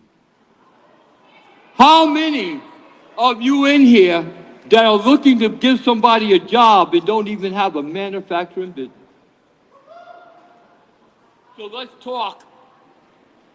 You name any of the kids. My job for Mashantucket, when they contracted me, I'm part of the family, I had to train every summer every kid that's in power now. We have over 200,000 jobs that came in. I was them. I'm a Christian. I don't want a casino in my neighborhood until my father, who's a Christian man, took the job as an officer. When I only knew my father to work all his life, that's all I do. I have a lot of titles. Coming from New York, I believe I was the World Trade Center Memorial Event Chairman after 9/11, elected from Giuliani's office. I love one woman that everyone in this person.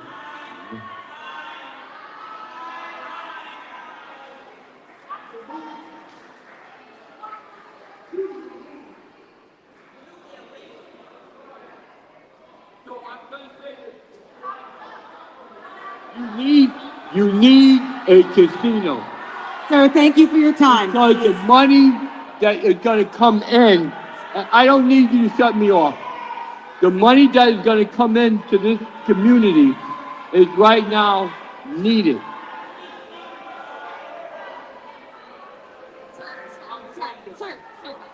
Thank you. Okay. Good afternoon, everyone.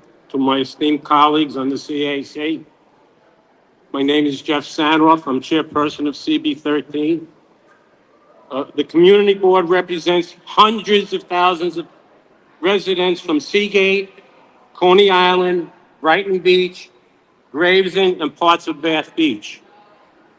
The Community Board 13, as a city agency, can provide information about an issue that came before them, in this case, the ULURP for the demapping of the streets for the Coney Casino. On January 15, 2025, Community Board 13's Land Use Committee voted to oppose the demapping of the streets. The vote was 7 opposed, 1 abstention, only 2 in favor. Therefore, the motion was denied. At the January 21st, 2025 General Board meeting, the full Community Board 13 voted on the same issue. Again, the vote was to oppose the demapping. 24 opposed, 2 abstentions, 3 votes relinquished. Only 11 of the 50 board members voted in favor. Therefore, the motion was denied. In conclusion, to the CAC members, the overwhelming majority of CB 13 board members voted to deny the ULURP action to demap the streets for the Coney. Please respect the vote of the Community Board 13. We worked very hard, and we had public hearings too. Ours went similar to yours. We had to keep the crowd quiet a little bit. And when I had the public hearing, I said you can wave your flags, but no talking now. Thank you very much.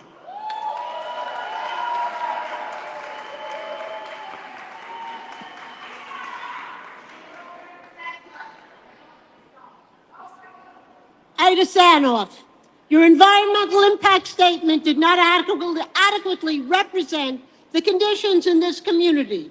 The problem with this project is its location, and its location on a peninsula with limited access.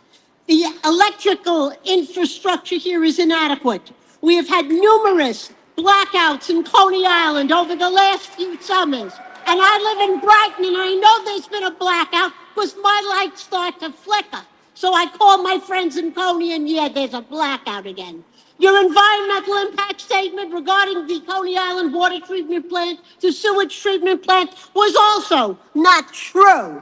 While the electrical system has been upgraded, the capacity of the system, the pumps, have not been upgraded since the 1960s.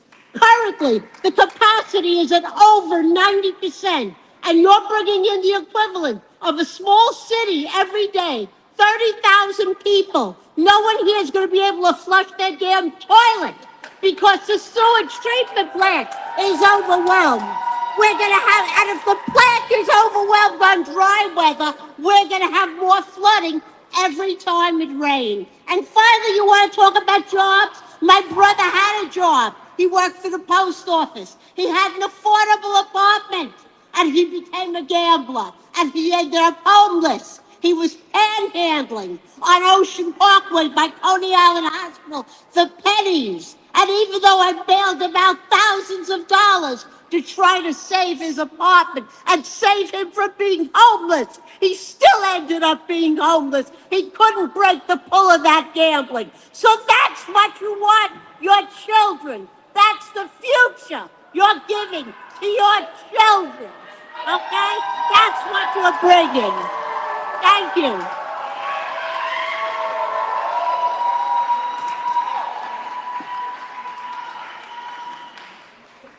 To the panel, my name is Ronald Stewart. I was born and raised in Coney Island. I'm still here. My mother and a group of diligent women fought to get the public housing that many of you live in right today in Coney Island. I picked up that struggle as my mother and those women moved on, and I'm still here. Now, you are an intelligent group of people.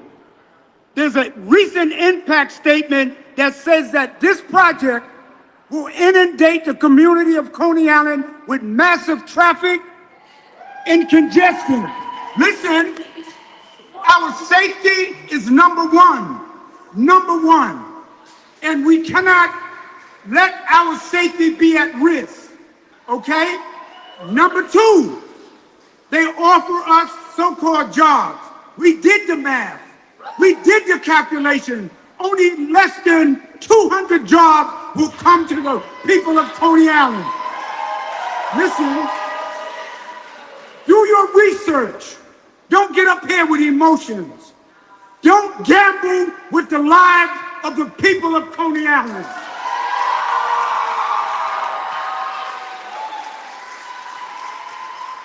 It took me literally 25 minutes last week to get home from Stewart Avenue to my house on 31st Street. And let me say, because I'm tired of y'all saying that if we don't have a casino, we are lost. We are desolate. We are resilient people. Listen, if we don't have a casino, we will live as a people. Don't say that to us. We are proud people. No to the casino in Coney Island. Do not gamble with our lives. Thank you. Can I get numbers 41 through 45, please? 41 through 45. I need speaker numbers 41 through 45. Thank you. I feel like I'm in church right now. Is it all right? I don't want to. Sir, can you just address the committee up here through the microphone? I'm only talking to them. Yeah. All right. So I'm like, good afternoon. My name is Harry. I'm a lifelong resident of Coney Island. At this point, like, I'm gonna be honest with you, I'm sitting here and I'm listening to everybody's opinions, everybody's viewpoints, and everybody's making good points and good statements. But my question to you is, what are you going to do for the community? What are you going to do for the residents of Coney Island? Because I'm gonna be honest with you, we're gonna always have traffic. As long as we got the baseball stadium and the amusement park and things of that nature, it's going to always be traffic. It's going to always be crime. You know why it's always going to be crime? Because crime existed since the beginning of time. And if you don't give people something else to do, they're going to commit crime. Like, that's just what it is. Like, I'm gonna be honest. What happened? Oh, so like, my thing is, what are you going to bring to the community? Because that's what I care about. I don't care if y'all build a casino or not, to be quite honest with you. You understand? My thing is, what are you going to do for the people that live here? What are you going to do for the children? Like, I see you guys coming around, like, you guys did pass around a lot of checks. You guys did things over here and over there, and the community was thankful for that. But my thing is, what is the long-term plan? Because a lot of people come in here waving this bag of gold in front of everybody, and everybody be like, oh, we're gonna jump on board because they got this bag of gold. But as soon as you guys get what you want, you disappear. We can't find y'all. You understand? So my thing is, so no, hold on, don't cheer, because I'm not sitting here taking nobody's side. I'm just voicing my opinion. And my thing is, what are you guys going to do for the people that live here in this community? That's what I care about. What are you guys going to do? And unless somebody could tell me what you guys are going to do for the community, nothing else matters. Thank you, Let me sir. not go over my... Thank you.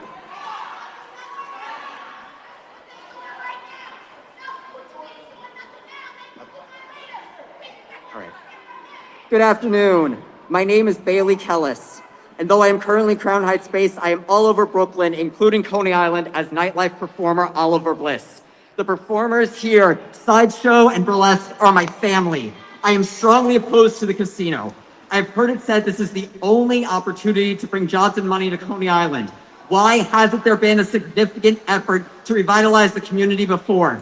When a community is starved of opportunity and then suddenly along comes a rich entity offering to Echo Brandon himself a drop in the bucket of what this casino will make, that's framed as the only opportunity, that's not an opportunity.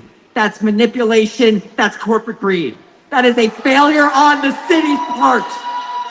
The house always wins, as the saying goes. The house would win your homes with higher rent rates, your businesses, and the culture and history of Coney Island. Push for actual opportunities, not another paycheck for rich people. Say no.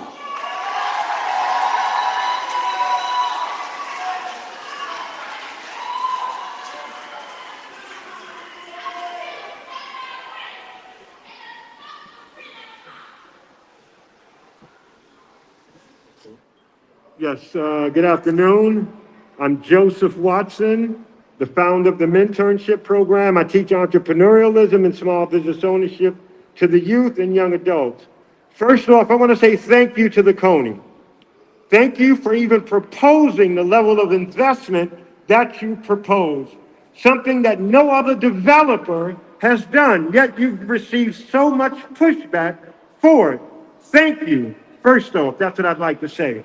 When I look at the benefits that the community stands to receive, and not to reiterate everything that's been said already, like the $200 million community trust that's dedicated to support public improvement, the creation of 4,000 union construction jobs, over 4,500 permanent good paying careers, the local hiring preference. I wanted to speak about the mental health, the positive mental health impacts that economic investments have on communities.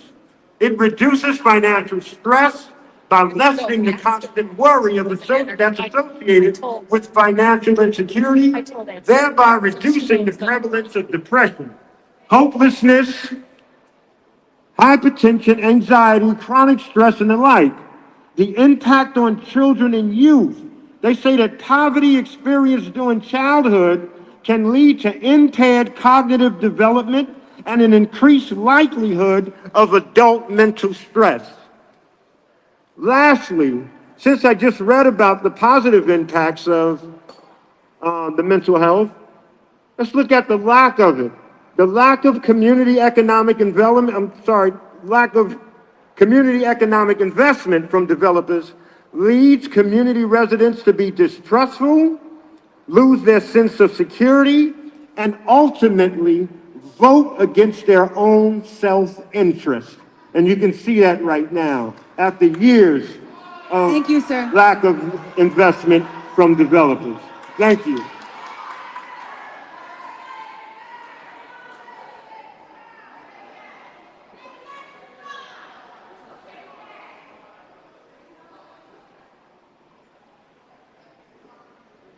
My name is Joe Packer.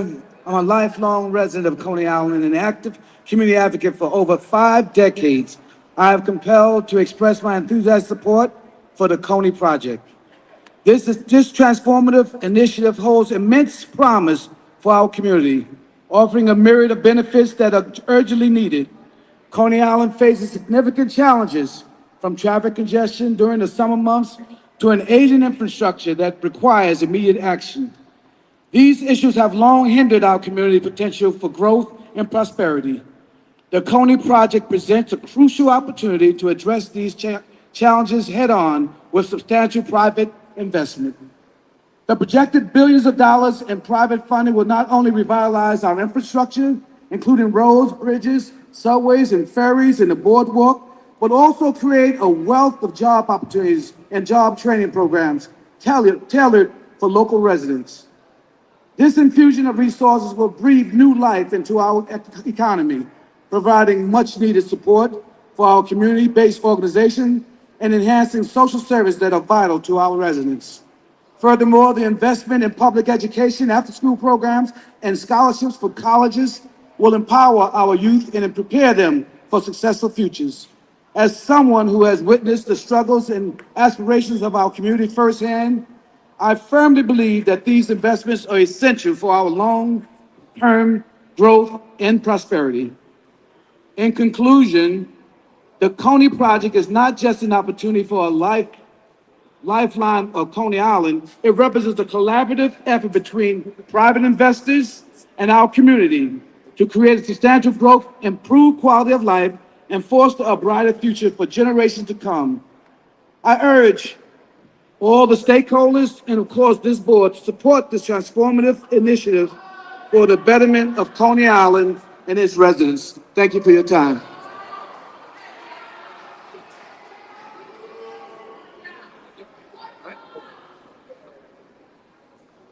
Hello there, my name is Paul Kellis. I'm a Brooklyn resident, a frequent visitor of Coney Island, and a passionate fan of the charm and culture that makes Coney Island a one-of-a-kind place. Zip code 11216. And that's why I'm speaking up today against the casino. I don't want to see this place be gutted of all its charm and value for the sake of false promises and a quick payout. Look at everyone in this room today. Regardless of which side we're on in this issue, all of us believe in this community and want to have a real opportunity to thrive in life. That's why we're here. But Thor Equities is manipulating that feeling, and this casino proposition is not going to provide us with anything long-lasting or worthwhile. Best case scenario, this casino takes years to be built, destroying tourism during that time, and if the project even gets completed, we'll be left with a sterile, replaceable corporate husk of what used to be an incredible, unique place. Don't do this to Coney Island. Say no to the casino.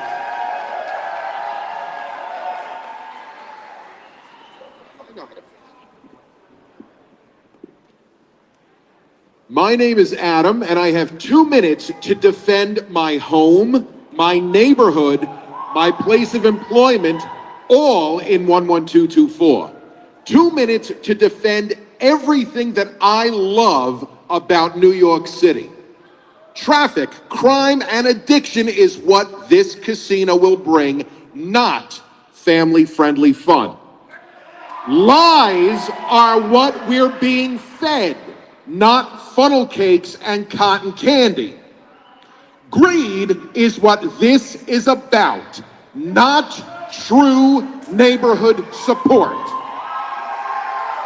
Boasting jobs, less than 200. More will be taken away from small businesses. Public space on a rooftop 16 stories high. I got a little surprise for you here. We got almost 3 miles of public space. It's called the beach and a boardwalk. To the advisory committee, your constituents have been loud and clear, and please understand that. The ones that aren't on the developer's payroll, the ones that were not handed pre-written speeches, the close to 30,000 who signed various petitions, the ones who believe, much like I do, that the casino will destroy the entire neighborhood. It does not belong here. And to my friends from the Chickasaw and Saratoga groups, I got 4 words for you. Stay out of Brooklyn, baby.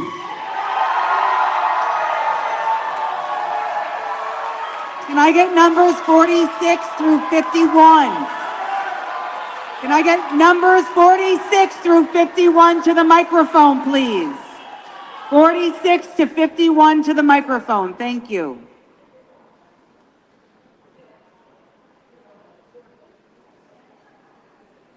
Hi, my name is Benjamin Meyerson. I thank you all for being here. I've been a high school teacher in Coney Island for the last 15 years. I've been an employee of Coney Island, USA for the last 5 years. And I speak from the bottom of my heart when I say this. I'm concerned for the future, not only of our students, of my students, and the children in Coney Island. I'm concerned for our history. I'm concerned for the dreams that are created here. I think what I teach my students to pay attention to the world around them when they make decisions. And I think we can all agree that the promises of billionaires and millionaires made to the rest of us are not enough to create unity where there is division. Coney Island is divided. It's divided within the community, and it's divided within those communities. We do need unity. We need to listen to each other. We need to consider our choices today and how those choices will echo into the future. We have seen what happens when our history is erased. We have seen what happens when millionaires and billionaires step in and make promises for the benefit of all. Those who need the most are left needing even more. The decision you make today will echo, will be a part of Coney Island's history for the rest of time. Do not erase the past and threaten the future based on promises from those we have already seen. Break them. Thank you.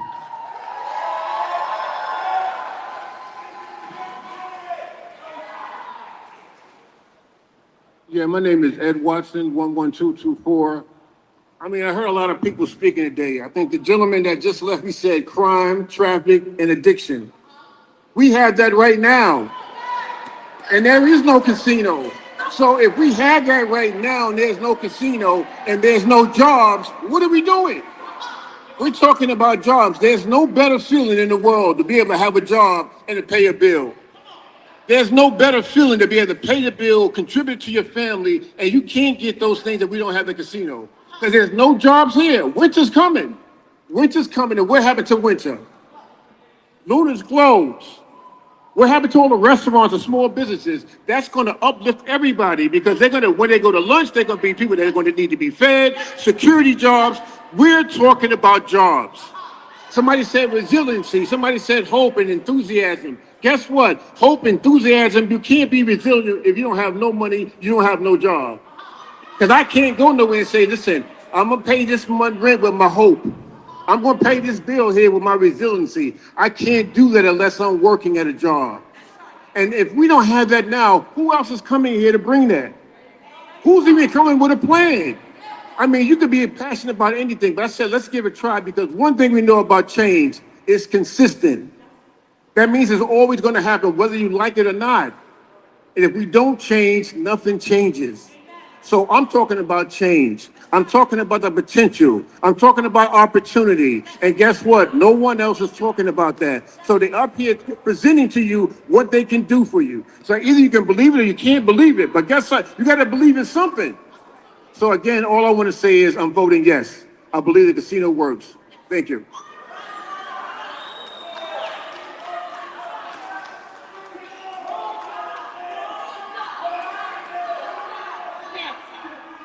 Hi, my name is Svetlana Zelinska. I'm resident of Seagate. Also, I'm district leader 46. And I want to tell something. I appreciated all speeches and I'm grateful what people say. And I'm very happy I have this gentleman in front of me, before me. He has speech before me. More jobs, right, guys? Okay, my question now, I don't tell about future, I tell about right now. How many people who come support casino live in this area? Nobody. Oh, few. One thing, few. How many people? When I come in at morning, more than 1.5 hours, I stay outside, me and another district leader, Angela Kravchenko, we propose job to people right now, not tomorrow, not after 1 month, right now. How many people come to me and said, I need job? I propose, I give you job right now. Only one person, that guy. Nobody else. You talk about job? Bullshit. No casino. Can I get numbers 53 through 57, please? 53 through 57 to the microphone. 53 through 57 to the microphone, please. Hello, my name is Elena Macnin. I'm a resident of Seagate, Community Board 13 member, and Executive Director of Brighton Beach Business Improvement District. All of my three heads give me knowledge and give me opportunity to understand what I'm reading. There are many people who spoke already and will speak more about environmental impact study, about traffic, about pollution, and any other negative effect that this project might bring to Coney Island. What I'm going to speak about today, I want to speak about grammar and fiction stories. Everything we are being told from this group, it's a future tense, okay? I really appreciate it because since 2023, I learned how promises are being made. Those promises have nothing to do with reality. People are not comfortable reading many pages. I recommend everyone to read pages and understand there are no jobs for Coney Island.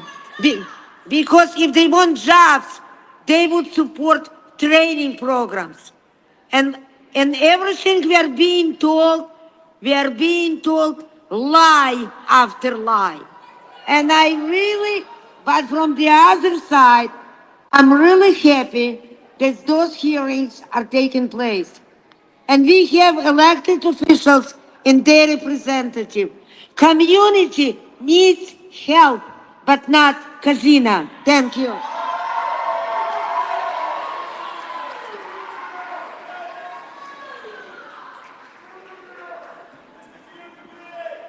Hello, my name is Jake Turner. 11201 is my zip code. I work at Coney Island Circus Sideshow. First, I want to thank everyone here for coming. Every last one of you. This is civic duty.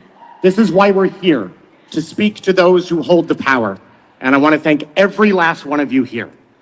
I typically come up here with something written and I yell and I scream and I get angry, and it appears that has fallen on deaf ears, so I'm going to try to speak from the heart here. Coney Island is magic. I don't think you guys understand what we have to lose. I have the privilege of being down there at least once a week and seeing magic in front of my eyes. Not just at the theater, which is amazing. You guys should come down. It's family friendly. It's family and friendly. Please come down. I'd love to see you. I'd love to see every last one of you at the theater. But what you see as you walk down the boardwalk is pure magic. You see the smiles on faces of children that see their father or bigger brother as a hero for getting them that big giant stuffed animal. You see the face covered in chocolate from William's Candy. You see tears of joy and maybe fear on the Wonder Wheel. But we're going to lose it if you make the wrong decision. All of that magic is going to be gone. And Justin, I'm going to speak directly to you. I was told by your campaign that you were going to be against this. So was your campaign lying or telling the truth, Justin? Thank you.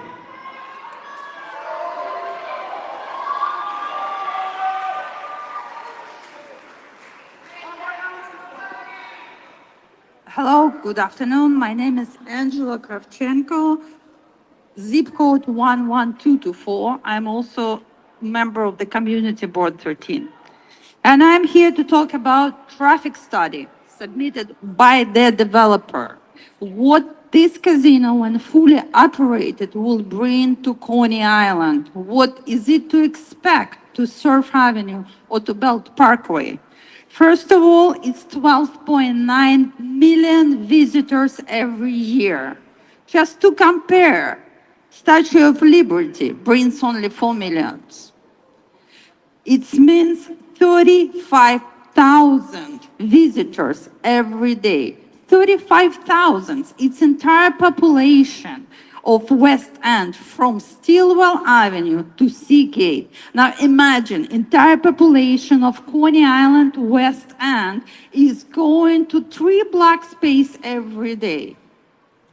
It's going to be death to Surf Avenue and to our Coney Island as we know it.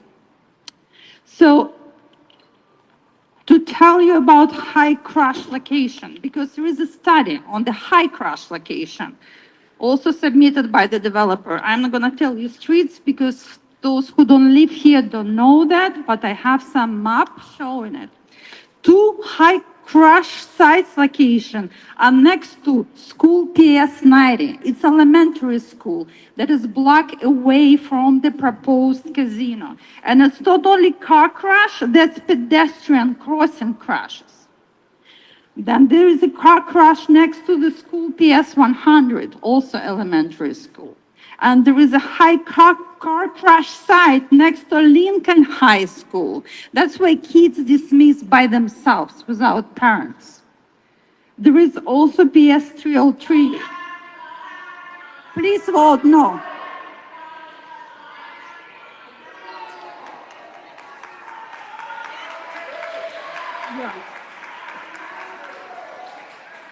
Good afternoon. My name is Linda Harrison.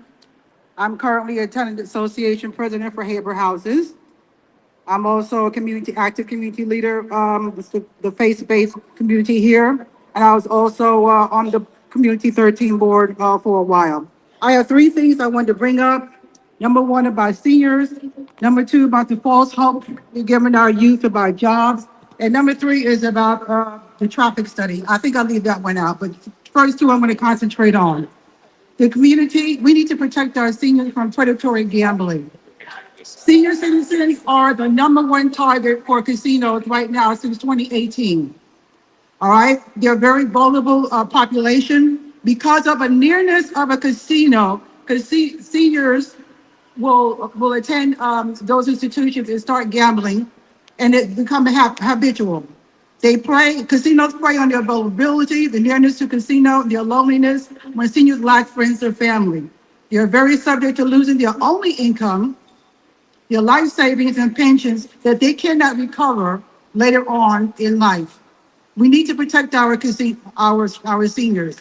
And many of them have already visited Atlantic City. They know where it is. They don't want one in their backyard. Number two, I want to show you something I just got last week. If you want a copy of this, I'd be glad to show it to you.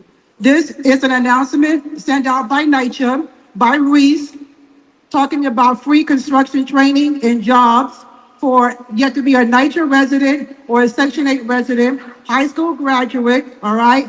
Number three, I want to point out, preferred zip codes, 11215, 11217, 11231, 11224 is not in there. They ain't looking for y'all. They're not looking for anyone in this community because of the low education skills here. This is what we're looking at, all right? So we already see the writing on the wall.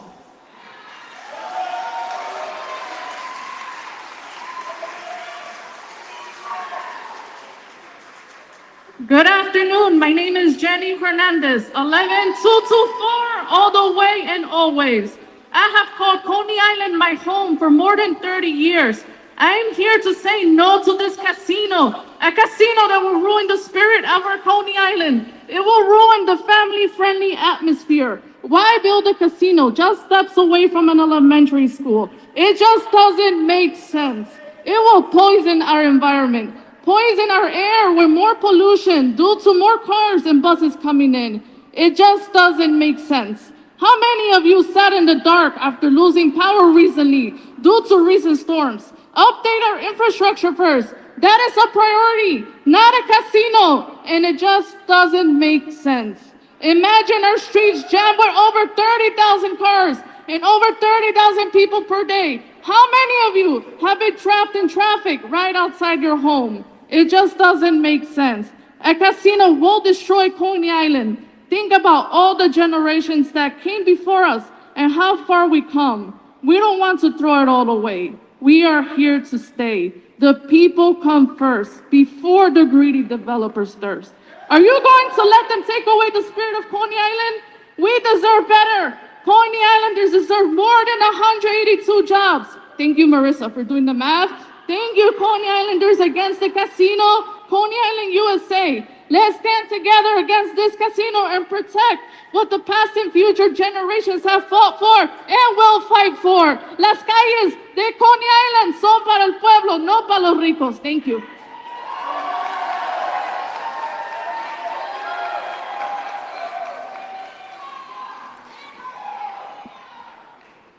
Hello, my name is Alexei Bosnikov. I live in Sunset Park, but I work here in Coney Island, 11224, as a family advocate at Family Enrichment Center.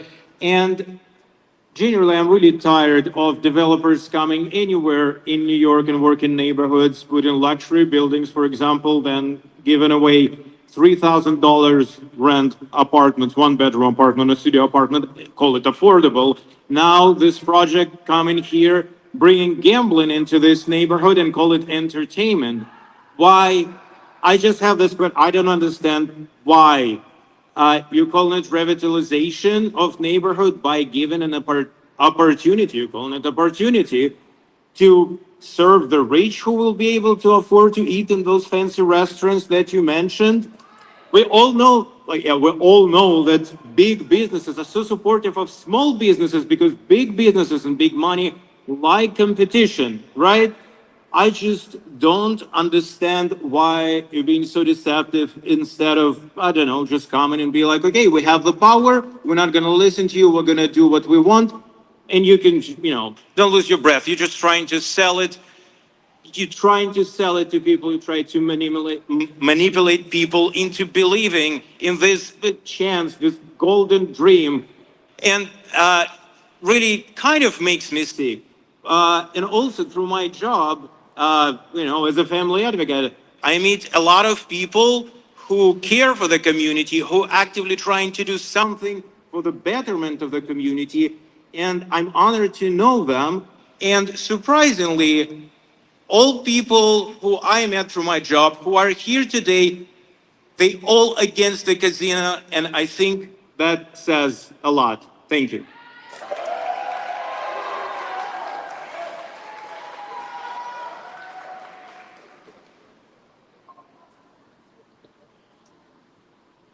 Good afternoon. My name is Rachel Morrison, lifelong resident of Coney Island. For my people, even when the community board, the community members, the petition, and history are screaming out, don't do this, you're still pushing. We don't want this casino. We don't want its impact. We don't want it in our community, and we never will. We will never see the benefits of it, and we will never look at it as a sign of progress, period. This is an echo chamber of promises made with the amphitheater. A stellar opening season, which I helped, derailed by a second one where the new management, and I quote, wanted the restaurant to attract people who live in Long Island. How many people who actually live in Coney Island are able to make a livable wage, let alone still even work there? Is the restaurant opening ever again? Perhaps no one here has these answers, but this is what happens when you build things and abandon them. When you don't ensure in writing that it will benefit the people whose lives it is going to upend. As someone who is currently facing a construction project, which I and the Tenants Association of 2955 are still fighting, thank you, State Senator, for your support, it hurts those who live close to it. Like millions of people, I chose to escape this reality and spent my summer on Love Island. And although we got Nicolandria, Shalais, and Amaya Papaya, if you know, you know, I watch in horror as someone's racism, colorism, Karen tears, coercion, manipulation, and emotional instability was enabled and tarnished the experience of everyone else. And yet the network is protecting her. Just like our government, I see most politicians as influencers and their private corporate backers as the producers. If people are constantly telling you over and over again what it is they don't want and what they really need, shouldn't you listen? Is this what you do with your power and privilege? I am someone who has spoken truth to power my entire life, and I will not stop until we all have liberation.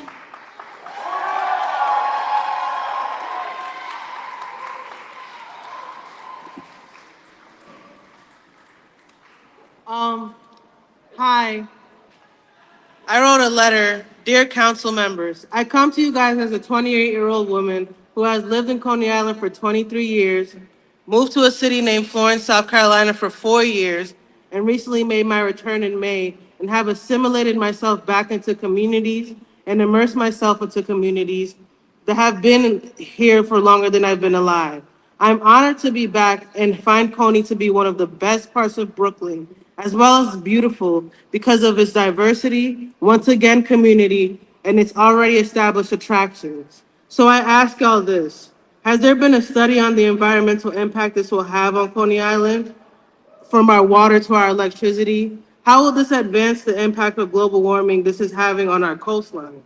That was not covered in your PowerPoint from what I believe, but I also wasn't paying attention. Is the city going to be responsible for how much more waste this will create? As Coney is quite the family-lived town, who will upkeep the profits of this place during our slow season?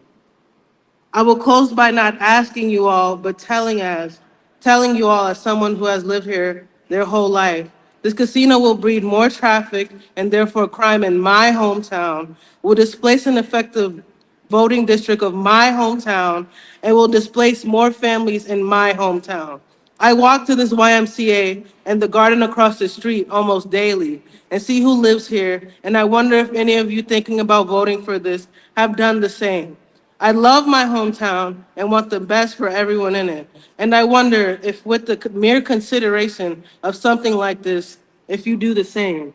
And I want to say to the people that are living in NYCHA housing, that are old and disabled, what do you think this is going to do for you? I ask you that. And I wish y'all luck. Especially you, the guy with the rag on his head. You lucky you're not here.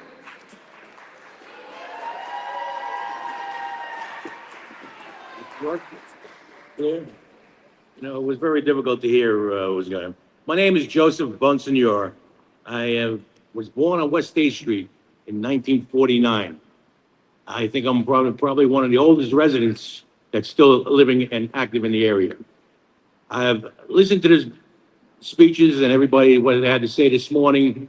First of all, I'm against the casino.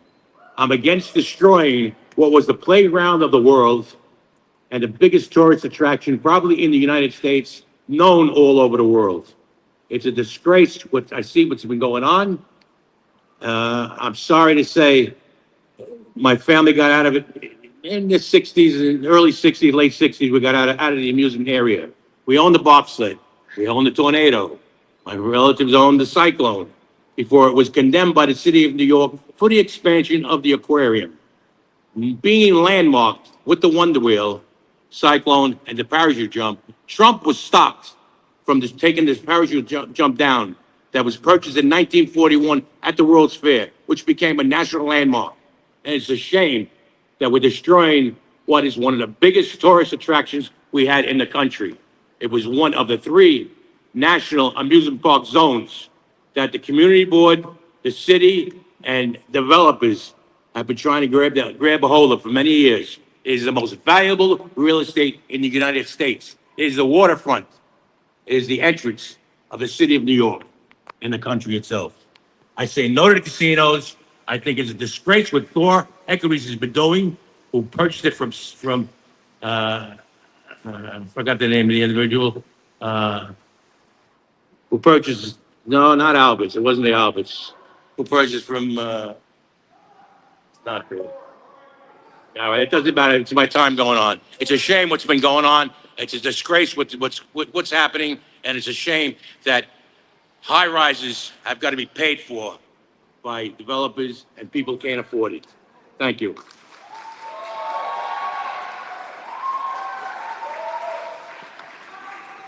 Hi. Hi, my name is Mark Murnick, a longtime Brighton resident. I think the false promises of what these people are representing is a problem. First off, the infrastructure that they're advocating for, because they can't build anything, they can't make an express train show up because they say so. They advocate for it. Great. But it's millions and millions of dollars. This community fund would not pay for 200 feet of boardwalk. This is a joke. And it's not every year. This is a one-time shot. So this is just false. 100 years ago, yeah, 1 million people a day came to Coney Island.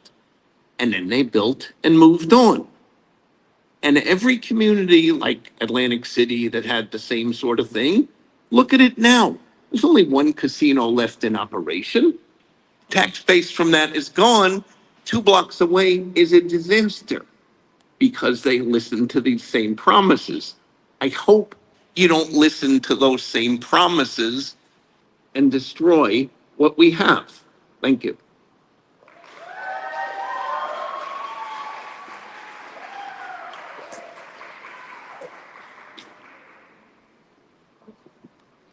Hi, my name is Janae Mitchell, 11223. I am a resident of Marlboro Housing Development.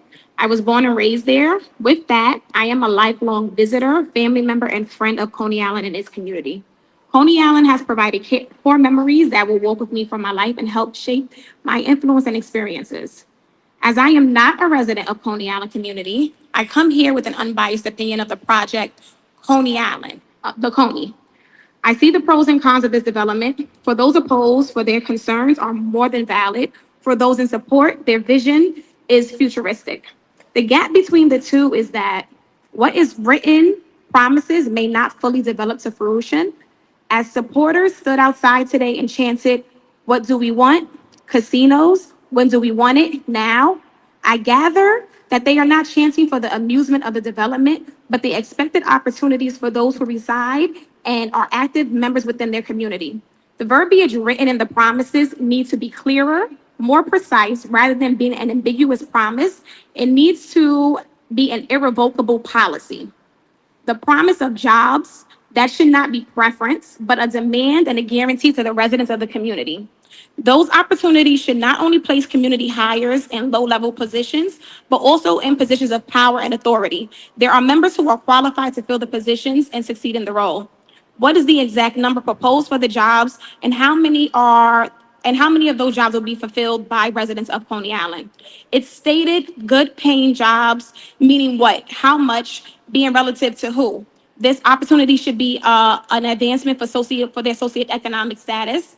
The development replaces the true and historical significance of and the ambiance of Coney Island, which causes concern for both the community and the visitors. Coney Island has always been a gold mine. My concern is that when the gold is gone, what will happen to the community and the commitment to it? From West 8th to Seagate, from Neptune to the Boardwalk, Coney Island is not just a place of amusement, but a place of community. And the development should be progressive, not just for the Coney, but also the community. Don't come just for capitalism and the community. May your impact reflect your intention. Thank you.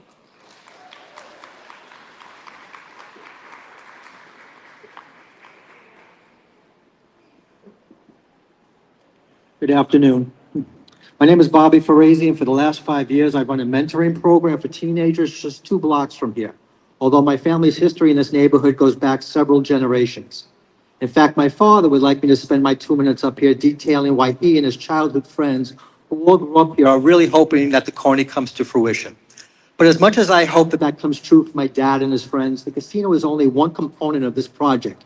And I'd rather speak about how an investment into the community outside the tourist attraction can benefit the kids that are growing up here in Coney Island today, particularly here on the West End.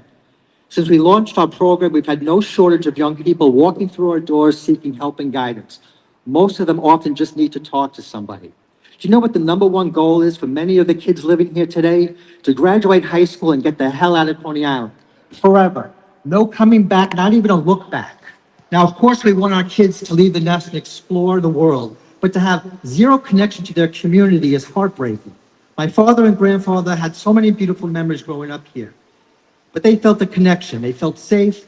The neighborhood was an extension of what felt like family. 25 years ago, I was a teacher on Rikers Island, and the teenagers that were incarcerated would have calendars counting off the days until they were released. It's shameful that many of the kids growing up here today act like it's a prison sentence, counting the days until they can get out. Just think about that for a second. These kids feel like their neighborhood, their childhood is a jail sentence.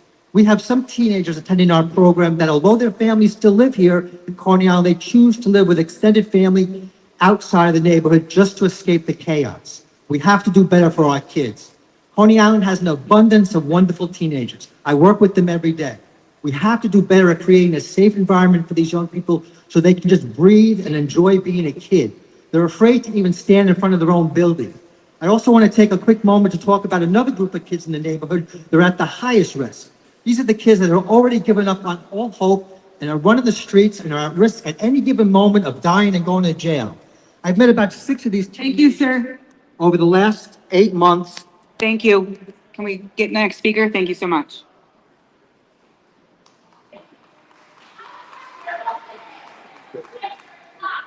Hi, my name's Angela, 11226, and although I do not live in Coney Island, I am a big fan of Coney Island, but I am a small business owner. So I've dealt with door equities directly, and they're terrible. They bought up everything in Coney Island. The reason your bowling alley is gone, your movie theater, it's their fault. They are the reason. They buy up the land, they up their rent, they price out the small businesses. They are the reason that small businesses cannot thrive anywhere. We've lost this country to the damn billionaires. We're about to lose our little city too. They will make all the promises, but it is their fault that we are struggling. I agree we need more jobs. I would love to see more jobs come into here. We need lower rent so that small businesses can thrive. You are not the answer. You are the reason that we are struggling. It is your fault. You are the enemy and you will never be our savior.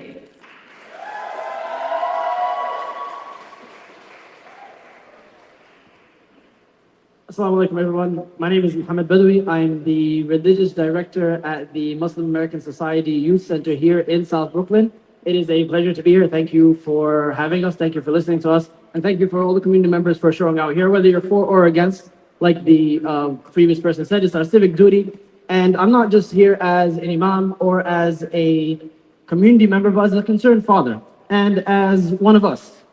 And standing here hearing about the casino reminds me of a very quick story that I encountered here in Coney Island growing up. It was Eid after Ramadan and we were celebrating. And of course, where did we go? The number one place to have a good time, Astroland. And I'm sure it's still Astroland for many of the people here. You will never concede to any other name.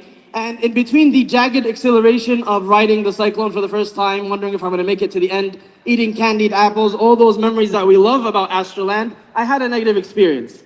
And that negative experience wasn't major, but it was when I went to use the bathroom. This was 25 years ago. And anybody ever get hustled on Coney Island? Never happens, right? Never. And when I get to the bathroom, there's a clown sitting there and he says, you can't use it. You have to pay 25 cents. So I procured a quarter and I used the bathroom because it made sense. I shared this story years later. It didn't completely ruin the holiday, but it did leave a sour taste on Astroland. And the next time I was there, it was Luna Park. So there you go, the last memory of Astroland. But when I told that story to other people, they laughed at me and they said, you got hustled. The bathroom in Astroland is free. The clown hustled you. So my point of the story is what? That people come with the guise of entertainment and they dangle jobs, they dangle the things that were gladly put down behind this council because they're not true. And they dangle them in front of the community, jobs, safety, community development, investment, and in the guise of entertainment. But in reality, they're hustling us. They are pocketing that money and you have to pay a quarter to pee now. When before, these are our rights. And I specifically to our representatives who I know have a history of doing the right thing. Thank you, sir. Thank you so much. On to the next. Thank you. Appreciate you.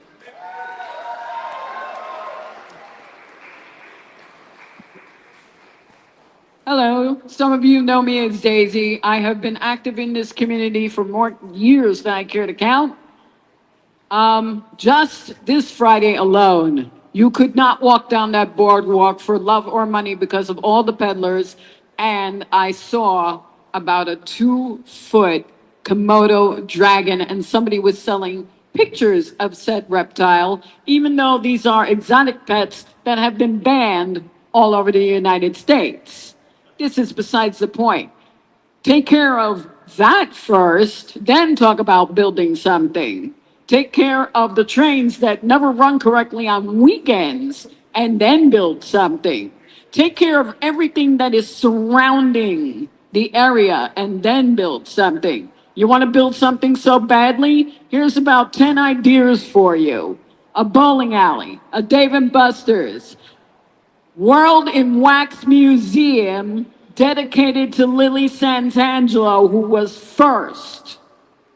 Extend the footprint of Margarita Island to Surf Avenue. Extend Sideshow's footprint to West 11 and Surf. Build a Dave & Buster's. Build a bowling alley. The nearest one is on Avenue X. Do something about all the empty storefronts up and down Mermaid Avenue for sale, for rent, because they've all been driven out. Extend Dino's footprint to West 11 and Surf. Build a brand new Ripley's Believe It or Not with a section dedicated to Coney Island and have Richard Egan as your permanent chair member. These are beautiful ideas that I'm giving away. Thank you so much.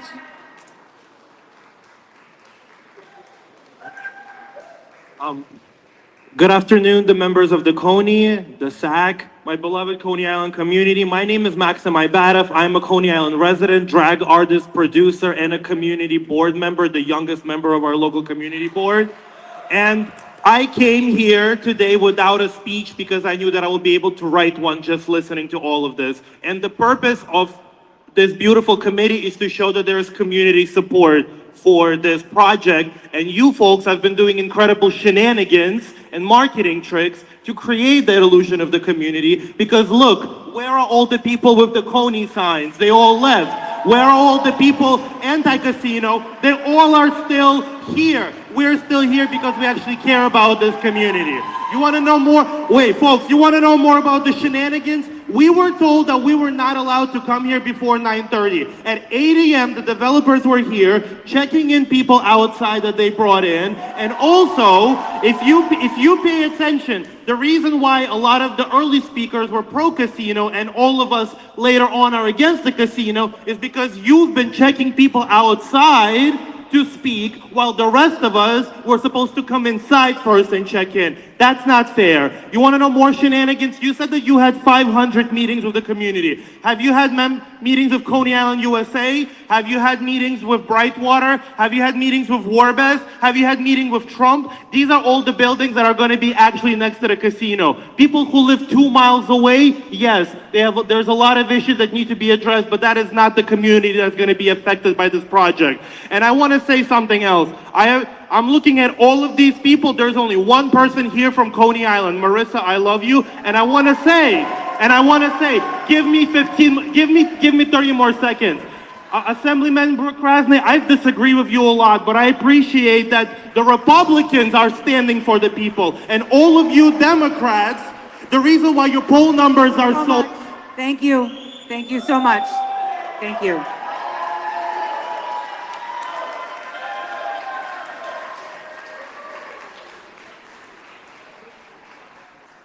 Hi, my name is Robert Williams. I'm 11207.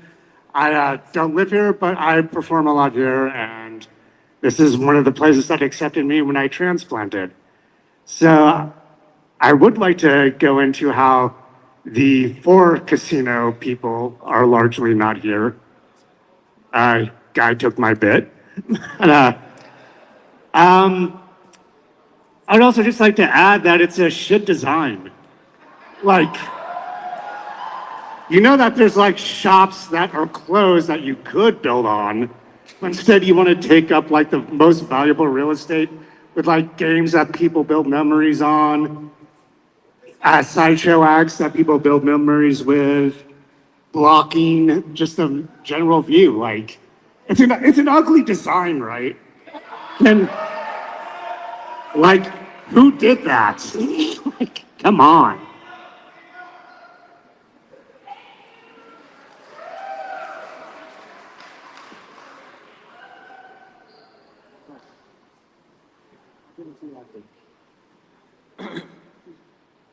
My name is Fernando Robles, and I'm a business agent and member of Sheet Metal Workers Local 28.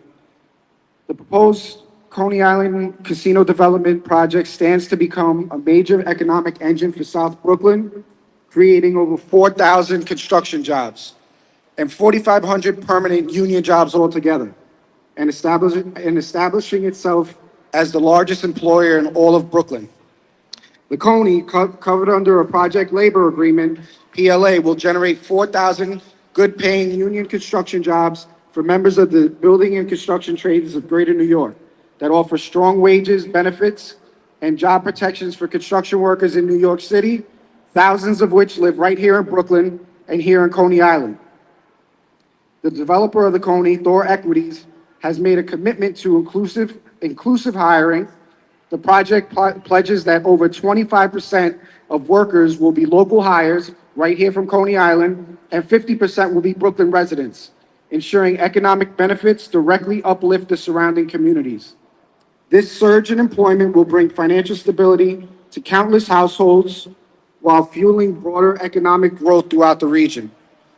Beyond job creation, the development promises to revitalize Coney Island by drawing year-round visitors and supporting the growth of local businesses. As part of this development, infrastructure improvements are expected to enhance transportation accessibility, addressing long-standing transit challenges faced by residents. By increasing connectivity and foot traffic, the project can help transform the neighborhood into a vibrant, thriving destination with strong labor standards, community-focused hiring, and a vision for long-term revitalization. The Coney represents a powerful opportunity to boost the local economy and bring Coney Island and its residents year-round entertainment and permanent, good-paying union jobs.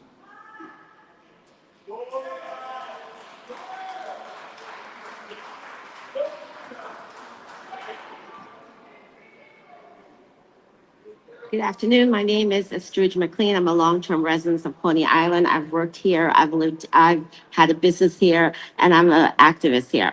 I believe in fact, and some of the fact is, if you have an opportunity, please look at a video documentary called The Rise and Fall of Atlantic City. Atlantic City economic decline has been attributed to over-reliance on tourism, incidents of corruptions and crimes, and increased competition from neighboring resorts. We only have resorts, well, how far? 30 minutes away.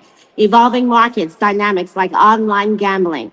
Las Vegas has now experienced a consecutive decline of 3.87% in gaming revenues during 2024 and 2025. Why? Consumer spending is down and the growing popularity of online gambling. Remember that. Increased automation, casinos implementing electronic table games in place of human dealer. Fontainebleau, Las Vegas, 60 table game dealers out the door. MGM, 34. Venetians, 50. Resort World, 50. And behind them, believe it or not, a departure of several senior executives. Takeaways from the 2024 State Controller Report. Economic growth in the area here. Jobs in Coney Island and Brighton Beach doubled in the last decade. In 2023, exceeding Brooklyn and New York State averages. Total wages and businesses up nearly 30%. The key drivers, and this is important, is the healthcare and social assistance sectors, supported by the area's largest adult populations. We are the second highest adult populations in New York City that has boosted this demand for affordable housing and healthcare. Challenges, yes, for housing affordability and food insecurity remain major concerns, things that our politicians should be really focused on. There's a pathway forward. Economic diversification and long-term resilience should be top priorities. Not a casino that will bring more negative and positive to Coney Island, as you have heard and will hear from other witnesses. Thank you. And by the way, someone on this board actually quoted, I'm quoting him, the dad. Thank you for your time.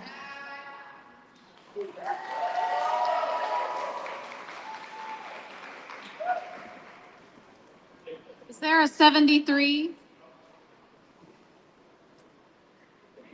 Hi, my name is Molly. I'm a lifelong resident of New York City. Coney Island was part of my childhood, my adolescence, part of my adulthood. I hope it's always a part of my life. I also work in tourism. So the economic and social costs of a casino moving into a new area heavily outweigh the benefits. For one thing, the casino's minimum wage jobs and profits would be overwhelmingly funded by the gambling losses of local residents who will have less money to spend on local businesses, and those businesses will lose revenue and jobs, as customers will be inside the casinos draining their pockets. The house always wins, as has been said before. Casinos spread gambling addiction, not problem gambling. Debt, bankruptcies, broken families, embezzlement, sex trafficking, and other devastations. The National Council of Problem Gambling estimates 1 in 5 gambling addicts attempt suicide, a rate higher than far any other addiction. Multiple studies show that up to 50% of casino gambling revenue comes from pathologically addicted gamblers. In other words, the casino industry's business model is dependent upon preying on people's vulnerabilities, and up to half of funds governments obtain from casinos come from gambling addicts and their families. According to the UConn School of Medicine, the growing gambling epidemic is hitting lower socioeconomic groups the hardest, and the costs are being borne by employers, civic workers, social agencies, and the healthcare system, which was mentioned before me. Encouraging people to lose their money is not a solution for the economic challenges of Coney Island. Urge your local politicians to grant tax incentives for local businesses to enrich the community rather than give a free pass to speculative, predatory, and creepy projects.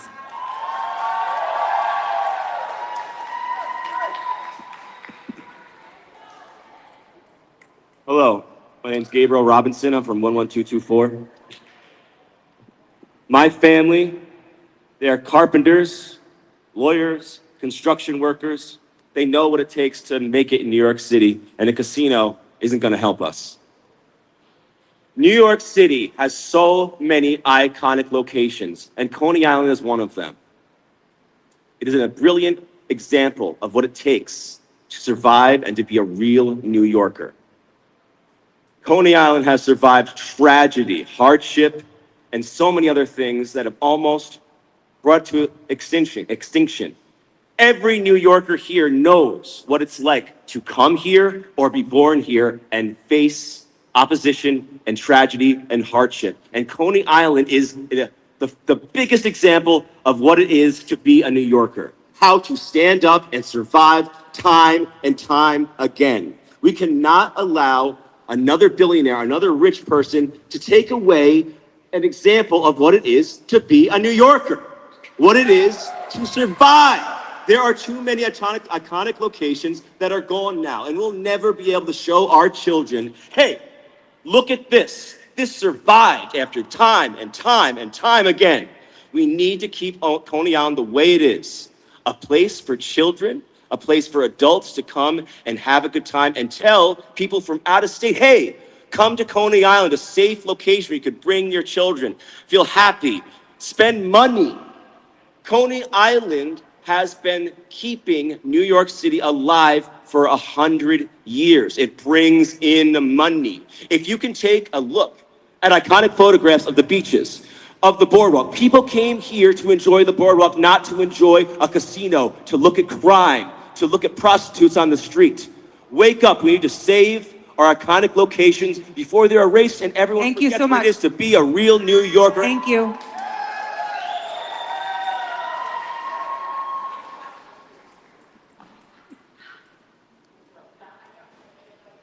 Hi, my name is Megan Elevato. My zip code is 11235. I am a neighbor and friend of the Coney Island community. And I thank you to the committee for the opportunity to be heard.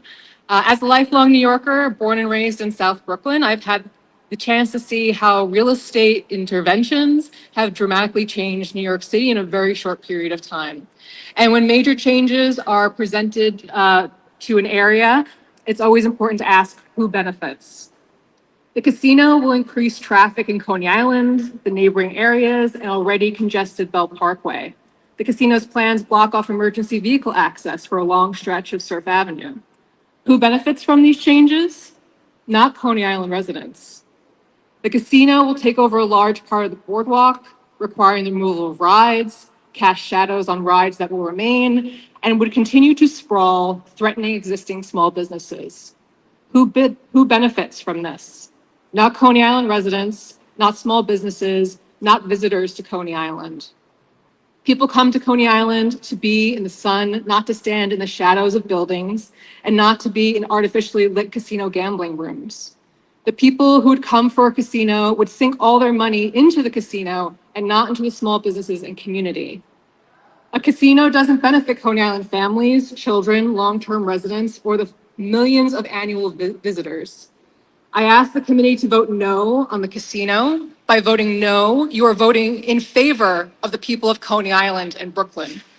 For the residents of Coney Island and South Brooklyn, this is home, this is community, this is history. For real estate developers, Coney Island is just another investment opportunity.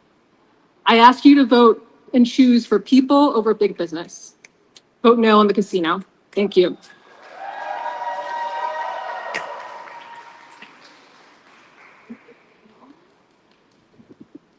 Hi, my name is Elisha Spencer. My zip code is 11231. Um, I totally disagree with the casino, and the reason why I totally disagree with the casino, my family lived in Coney Island their whole life, and I just love Coney Island. Every time I used to go to Edward R. Murrow, every time I get out of school, I used to come to the Broadwalk, enjoy the rides, enjoy the food, everything.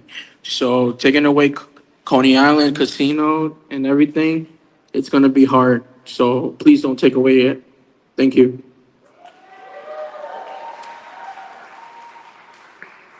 Hi, my name is Nicole E., and I'm here to represent Brooklyn Org. Brooklyn Org is a champion for Brooklyn. We unite families and businesses, grassroots leaders, local nonprofits, and the communities they serve to build a new model of philanthropy, one rooted in equity, justice, and the belief that solutions must come from the ground up. Brooklyn Org exists because while Brooklyn is home to 1/3 of New York City's population and nonprofits, our borough receives only 7% of charitable funding citywide. We are changing that by investing in nonprofits, in community-defined solutions, and creating more opportunities for Brooklynites to give back to their neighbors. We are a partner strengthening small but vital nonprofits. All of our programming is community-led.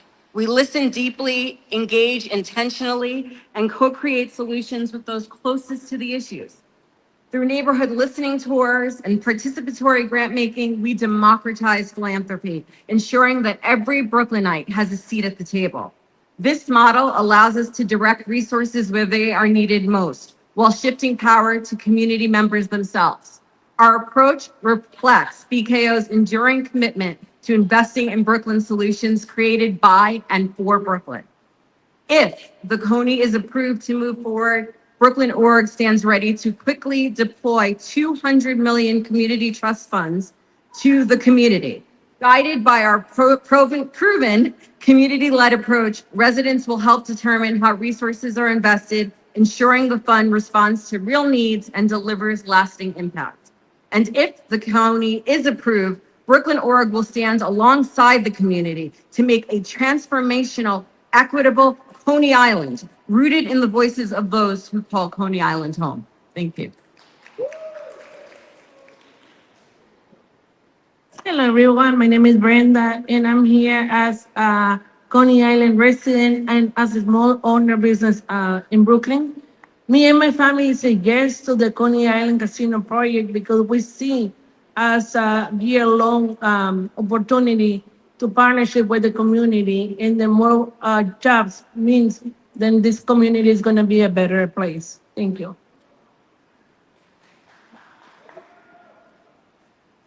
80 and 81 can come line up. 80, 81.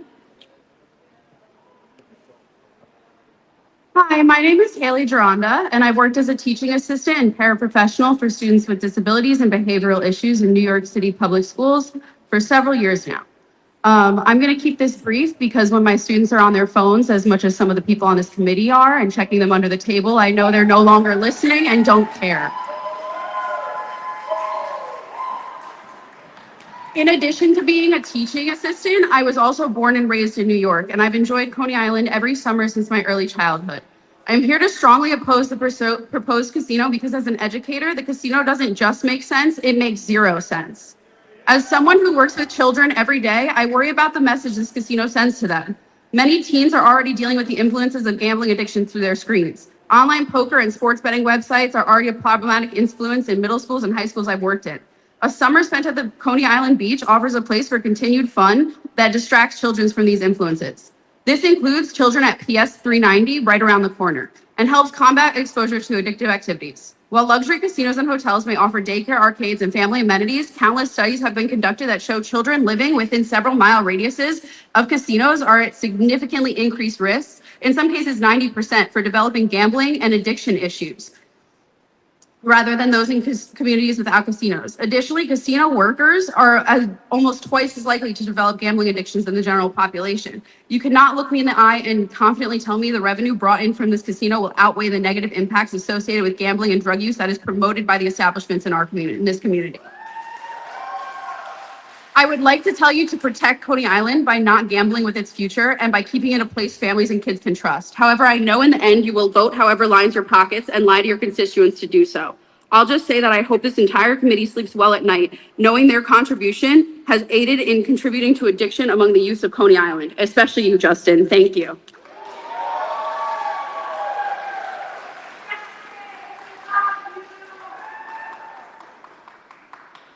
Hi, my name is Celia Kutcher, zip code 11231. I have been an educator of children for over 20 years. Seeing what's happening with this casino possibility in Coney Island is staggering to me. I have been coming to Coney Island for over 50 years. I've pretty much grown up here. And what the casino is going to bring, besides a ton of traffic, there's an asthma problem in this city with children. There's a majority of children in poor areas that cannot breathe. Do you really think that having all this traffic brought in and everything else is actually going to help everyone that's in this area? It's not. This is a place that has been around for a long time. Coney Island, when it was first opened to the public, was one of the reasons why scarlet fever ended, because the public could come and actually bathe. Okay, so it ended a pandemic at that time. Okay, Coney Island is a lot more important to the public. It's one of the few things left in New York that doesn't cost a fortune if you have a family. All I want to know, you're talking about these jobs, okay? How much are they going to pay? You're making it sound like they're $100,000 jobs. We all know it's not going to be anywhere like that. Also, from what I've seen, it looks like there's about 86 consistent year-round jobs. You can say there's 4,300 carpentry jobs, but once the job is done, how are they still working here? It's ridiculous. There are so many carpenters right now unemployed because of everything else going on, that to add another 4,300 and promise that they will have work here, we know this is a lie. Okay, one of the things I always say is follow the money. Let's find out where this money is going to, because it's obviously not going to go to Coney Island. It's not going to go to any of the locals. We all know about Thor Equities. We've grown up with this nightmare. We know what it is.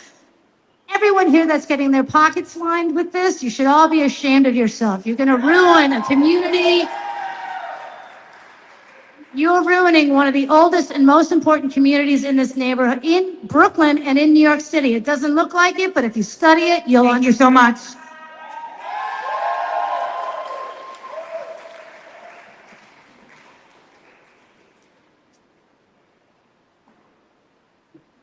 Hi, good morning. My name is Marie Merville Shazada. I want to be very clear. I am strongly in favor of the Coney. My support has come at a personal cost. My children, my businesses, my nonprofit organization, and even my faith have been verbally attacked. I have been slandered on social media, boycotted, and blacklisted by those who oppose. I am a Black Muslim American of Haitian Dominican descent.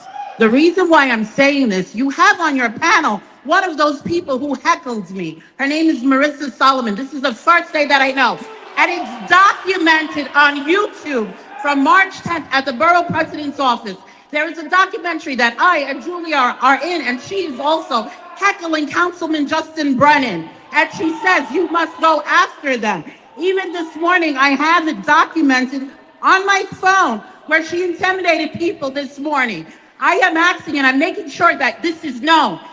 She should be neutral. Whoever is on that board, Alex Brockrosny, you are my assembly member, should be neutral. And it is known that she is against the Coney. She should not be up there. Besides all of that, the Coney Island is an amusement park. It is the Coney is known as an amusement park, but it's so much more. There are people out here that need more.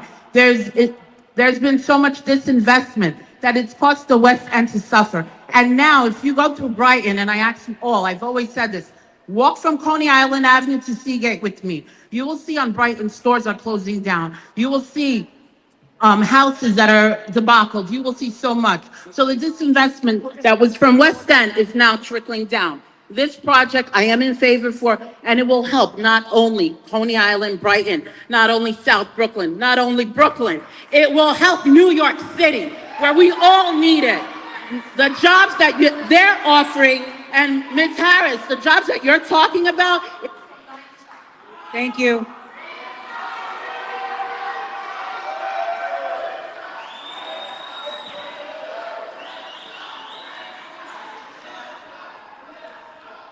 Good afternoon.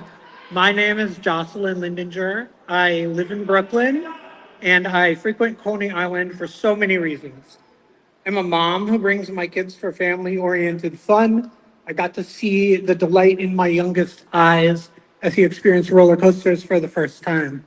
I'm also a nightlife performer, and I've had the fortune to perform on the iconic Coney Island sideshow stage, which was a deeply meaningful experience. You've heard about the impact to traffic and safety, to the environment, how the job proposals are manufactured lies. Really, you've heard over and over and over and over and over and over because we keep having these meetings. It's almost like you'll keep having these meetings in the middle of a workday until you hear yes, but you won't because this community, grassroots, not sponsored by Thor Equities, will keep showing up and not leaving as soon as they're done with their job. The Coney Island beachfront and boardwalk area has been the people's playground for almost 150 years. It's one of the first amusement districts in the United States. It's the home of the first roller coaster in America. It's the home of a huge legacy of performance art over the years.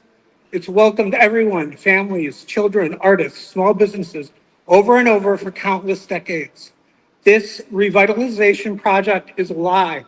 It won't bring any solution to any of those traffic, infrastructure, health and safety, environment, and economic problems that have been brought up. Thor won't fix those things. There'll be disasters for the city to deal with in their wake. I urge you not to sell our American cultural history to developers who will replace it with a casino which preys on our vulnerable communities for temporary promises. Bring the infrastructure improvements, bring economic development and jobs, and revitalization. But let's put some imagination to those problems rather than selling off our culture. Thank you.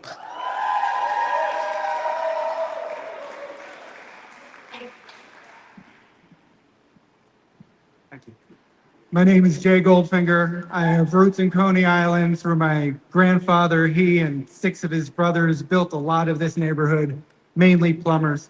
He played locally and all over the city as a striker for the New York Rangers football club.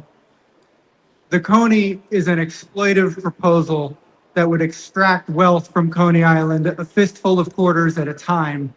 Most residents wouldn't even end up with a load of laundry out of it.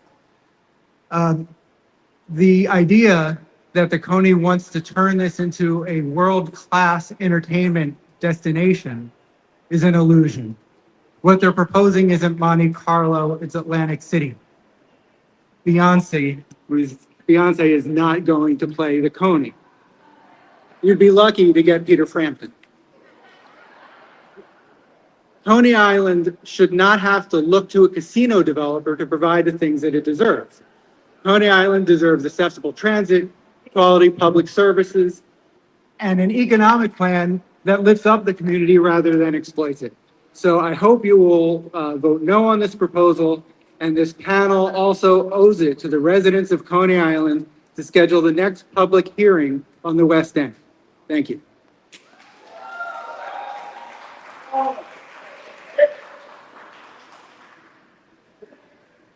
Hi, my name is Koichi Shiriyanagi. I live on West 15th and Mermaid Avenue, one of the high car crash intersections mentioned in the developer's report. We've heard many arguments from people today, but I want to speak directly to the 2 members of the CAC who are the swing members, Councilman Justin Brannan and Borough President Antonio Reynoso. Councilman Brannan, your mother is a pre-K educator, and your wife is a middle school art teacher. And Antonio, you are the same age as me. You remember the 1990s, and you have a child who is the same age as me. I went to the Bay Ridge Democrats meeting and heard your stump speech a year before you won your borough president's office. And you said that you spent $1,000 on an Upper Baby stroller, and I was cheap. I used a Let Go app. But we have children who are the same age and who are young.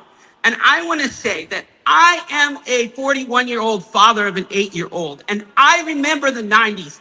And from 1988 to 1997, the R.J. Reynolds Company was able to advertise using Joe Camel. And these developers here dressed kids up in the advertisements for a casino. And that is so inappropriate and so offensive to those of us who care about children and who remember the 90s and remember the millions of Americans who got gambling addiction because of those advertisements. You're going to get you just as Joe Camel. Thank you, sir. Thank you.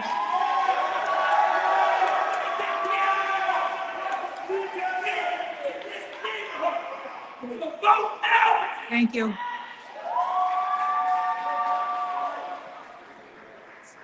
My name is Pamela S., and I was born in and reside in Bensonhurst, Brooklyn. I have been involved in Coney Island, USA through Burlesque at the Beach and 26 years of the Mermaid Parade.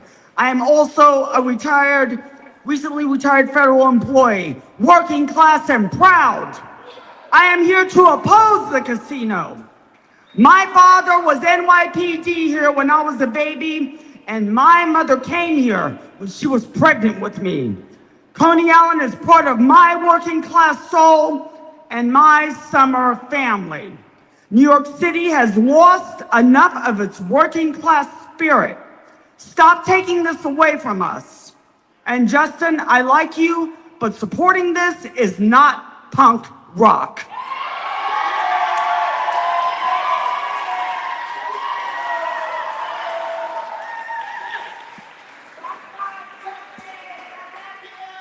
Hi.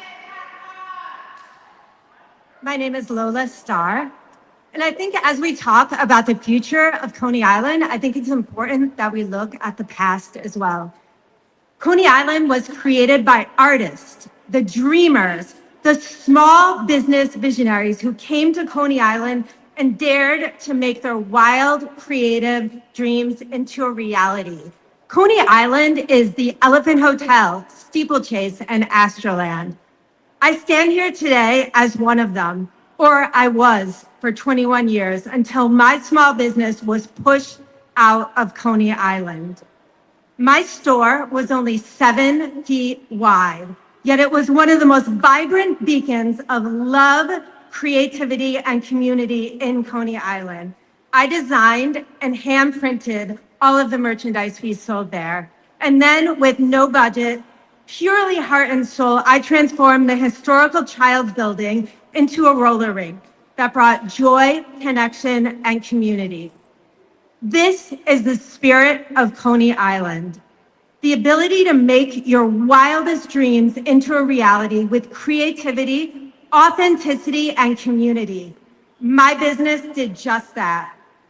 It thrived, it cultivated community, it brought people to Coney Island. It was a vibrant part of Coney Island's revitalization for over 2 decades. But then despite all of that, it was destroyed, not because it failed, but because of a corrupt system.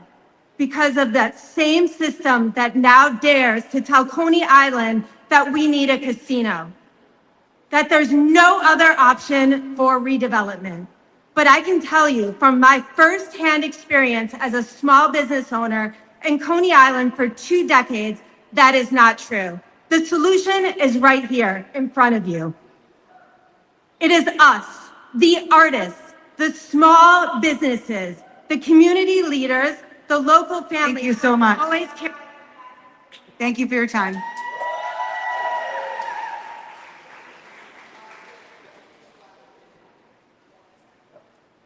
Good afternoon.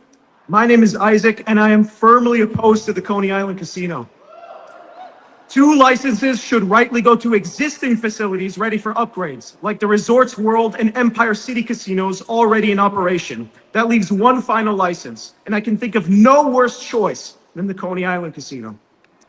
To those with a heart, Coney Island is New York's own Disneyland, a century of memories, rides, and boardwalk wonder.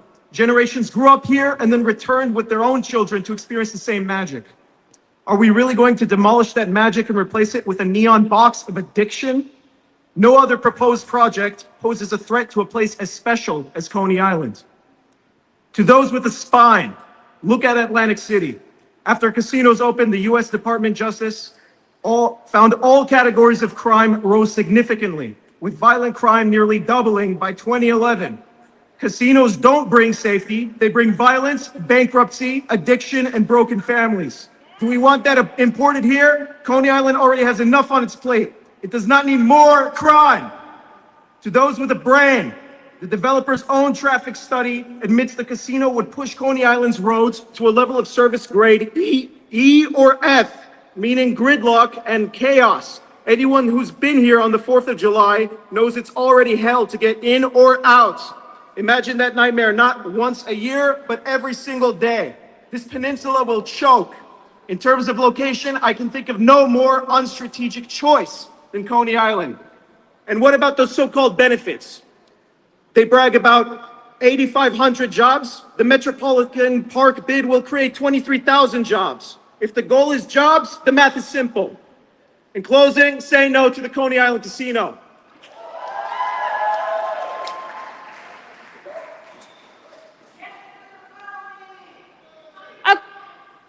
Thank you. Really quickly, just to start, I'm gonna try to fit in as much as I can. Obviously, I'm opposed to the casino like any sane person. First of all, I want to say, if you're a politician on this board, first of all, it's also really crazy that not everyone who's voting is here. Why doesn't everybody have to be here? Is Adams off partying again? Regardless, Justin Brannan lost his election because he would not stand against this casino. He knows it's true. He walked out during the last meeting. He interrupted me. Okay, so just for one thing, I want to tell you guys, and this goes to the people who are for the casino, because I do feel for you guys. I know what it's like to be unemployed. I talked to someone in the back when I first got in here who said she's with a nonprofit. You're going to want to hear this. You're going to want to hear this. I said, well, what about the people that preys on the poor people? She says, well, they're going to lose their money anyway. That's what she fucking thinks about you. That's what they think about you. They see you as a joke and they don't care. Okay? Other things. Okay, so that basically, sorry, it's a little nerve-wracking being up here. But right now, I don't think casino is going to do well either. If you have to build a casino, I prefer you didn't. Do it in Times Square. I know you're trying to do it too. And also, Antonio, I'm looking right at you. You seem to be one of the few people who actually maybe cares. I was just reading up about you. You have an autistic son. Do you want to put more danger around kids like that? I'm someone who has anxiety. This beach is a haven for me. I come here year-round. I came during COVID. And also an Oscar-winning movie was made here. I was just here the other day, and I saw for the first time as an actor, I saw they were actually filming something. And they're like, yeah, we're only here for 2 days in New York City. And where do they come? Coney. Please, we are so tired of rich people taking shit away from us. And that was the other point I was gonna make. Remember Zoran Mondani. He's gonna take this election. He's winning. We're tired of people who don't listen. So if you don't listen, your career's over. So that's your choice. Thanks.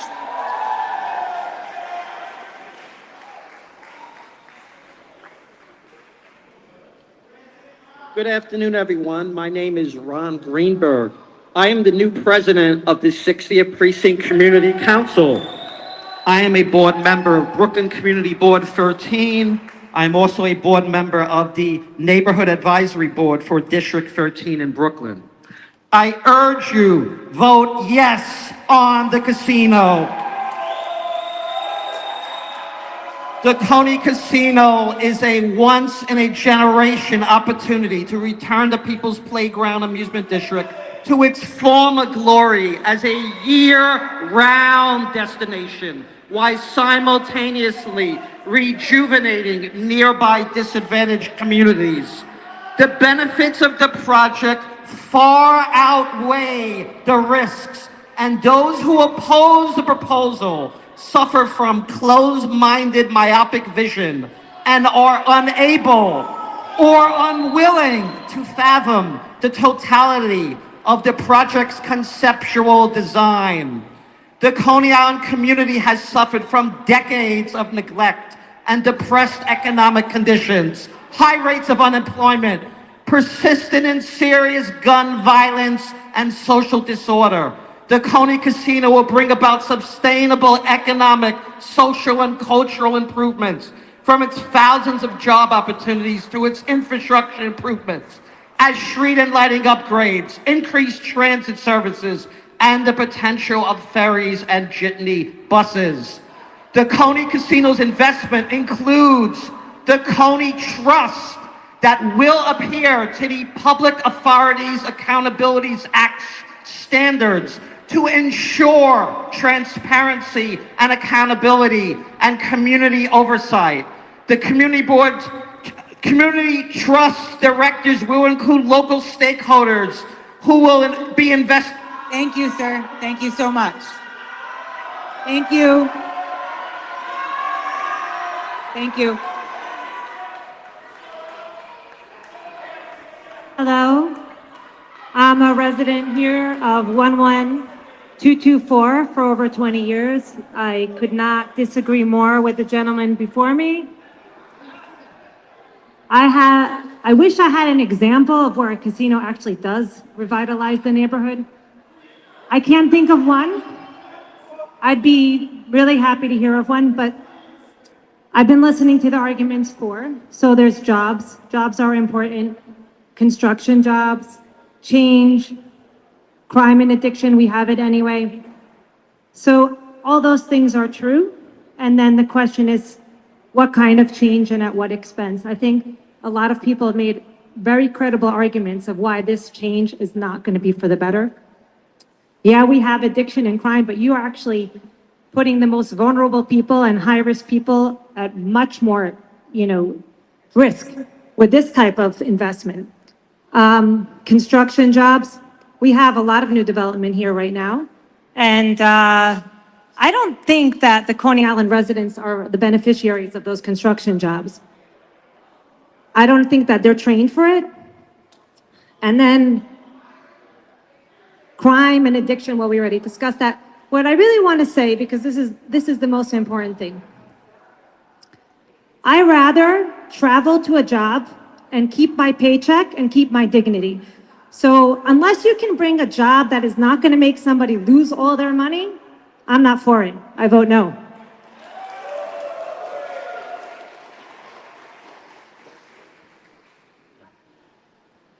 Hey folks, maybe I'm last in line.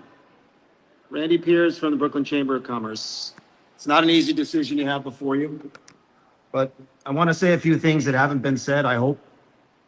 First of all, this is not about just Coney Island, it's about Brooklyn. There's going to be 3 downstate licenses, whether we like it or not. This is the only application that Brooklyn has in the process, and Brooklyn deserves a shot at the apple. It's also appropriate to place this project in an area where amusement and recreation already occur. That's absolutely the right place for it to be. The analogy that this will become Atlantic City is false. There was nothing in Atlantic City. They built the casinos to bring people there. That's not the case with Coney Island. It is an historic amusement and recreation district, and you want to capitalize on that. You want to leverage that, and that's exactly why this project should be there. And let's be clear what this project is. It is very little bit about a casino. It is a world-class hotel that will actually allow tourists to stay in Coney Island and continue the spend versus having to travel outside the community. It is also about an indoor entertainment venue that will open up new entertainment opportunities for the community. And lastly, the real shame here is that we're up against the big guys in Manhattan, and the community itself gave away its leverage before it even had it. You don't have the leverage until you win the bid. And if we can win this bid, knowing we're up against the big guys, we're up against Queens Resorts World, we're up against Westchester, if we can win this bid, then I have confidence in all the good people in this room that we can come together and make it work for the benefit of everyone. So thank you for your time.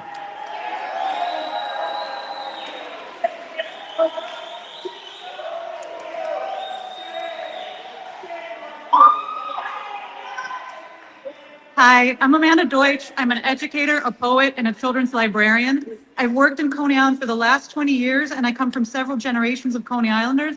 My mom grew up across the street on 29th Street, literally across the street. This casino makes no sense. No sense for the community, no sense for the amusement area. Everything they present is misleading. Less than 200 jobs and 7 internships, that's not a lot. Every time they come in here, developers come in here and offer jobs, it's honestly been bullshit over the last 20 years. If you really want to invest in Coney Island, small business loans, grants, you can do it. Joe Sitt, Thor Equities, has had over 15 years to do something. They've done nothing. Look at his bankruptcy record. My personal concern, a lot of people have mentioned a lot of important points. There's not one, not two, but 3 schools within a block of this proposed casino. Does that make sense to anybody? Really? Does it? Please don't interrupt me. 3. There's 2 preschools. Look it up. There's 2 preschools. Whatever. It will destroy the quality of life here and put generations of children in danger. It only makes money for the pockets of the billionaires proposing this project. The stakeholders in this community do not want it. Please vote no on the casino and be on the right side of history. I also just want to share something that I don't want to share. While I was sitting here, I was threatened. I was sitting here and somebody said, I'm going to smack the shit out of you. They said it twice, they called me a retard, and then they left. This is the kind of violence that this is bringing. I've been here for years. Nobody's ever threatened me. Do I look like, I was doing nothing. So I just want to put that out here. I have 22 seconds left. I don't know what else I have to say. I voted for you, Brandon. I thought you were gonna, I hope you represent us. Yeah, that's it. Thank you.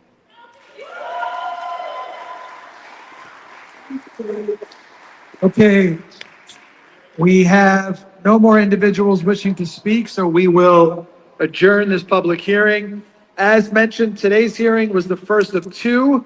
The second public hearing will be scheduled after work hours in the evening and it will be announced soon. I want to thank everyone for coming today and for your participation in this process. Thank you.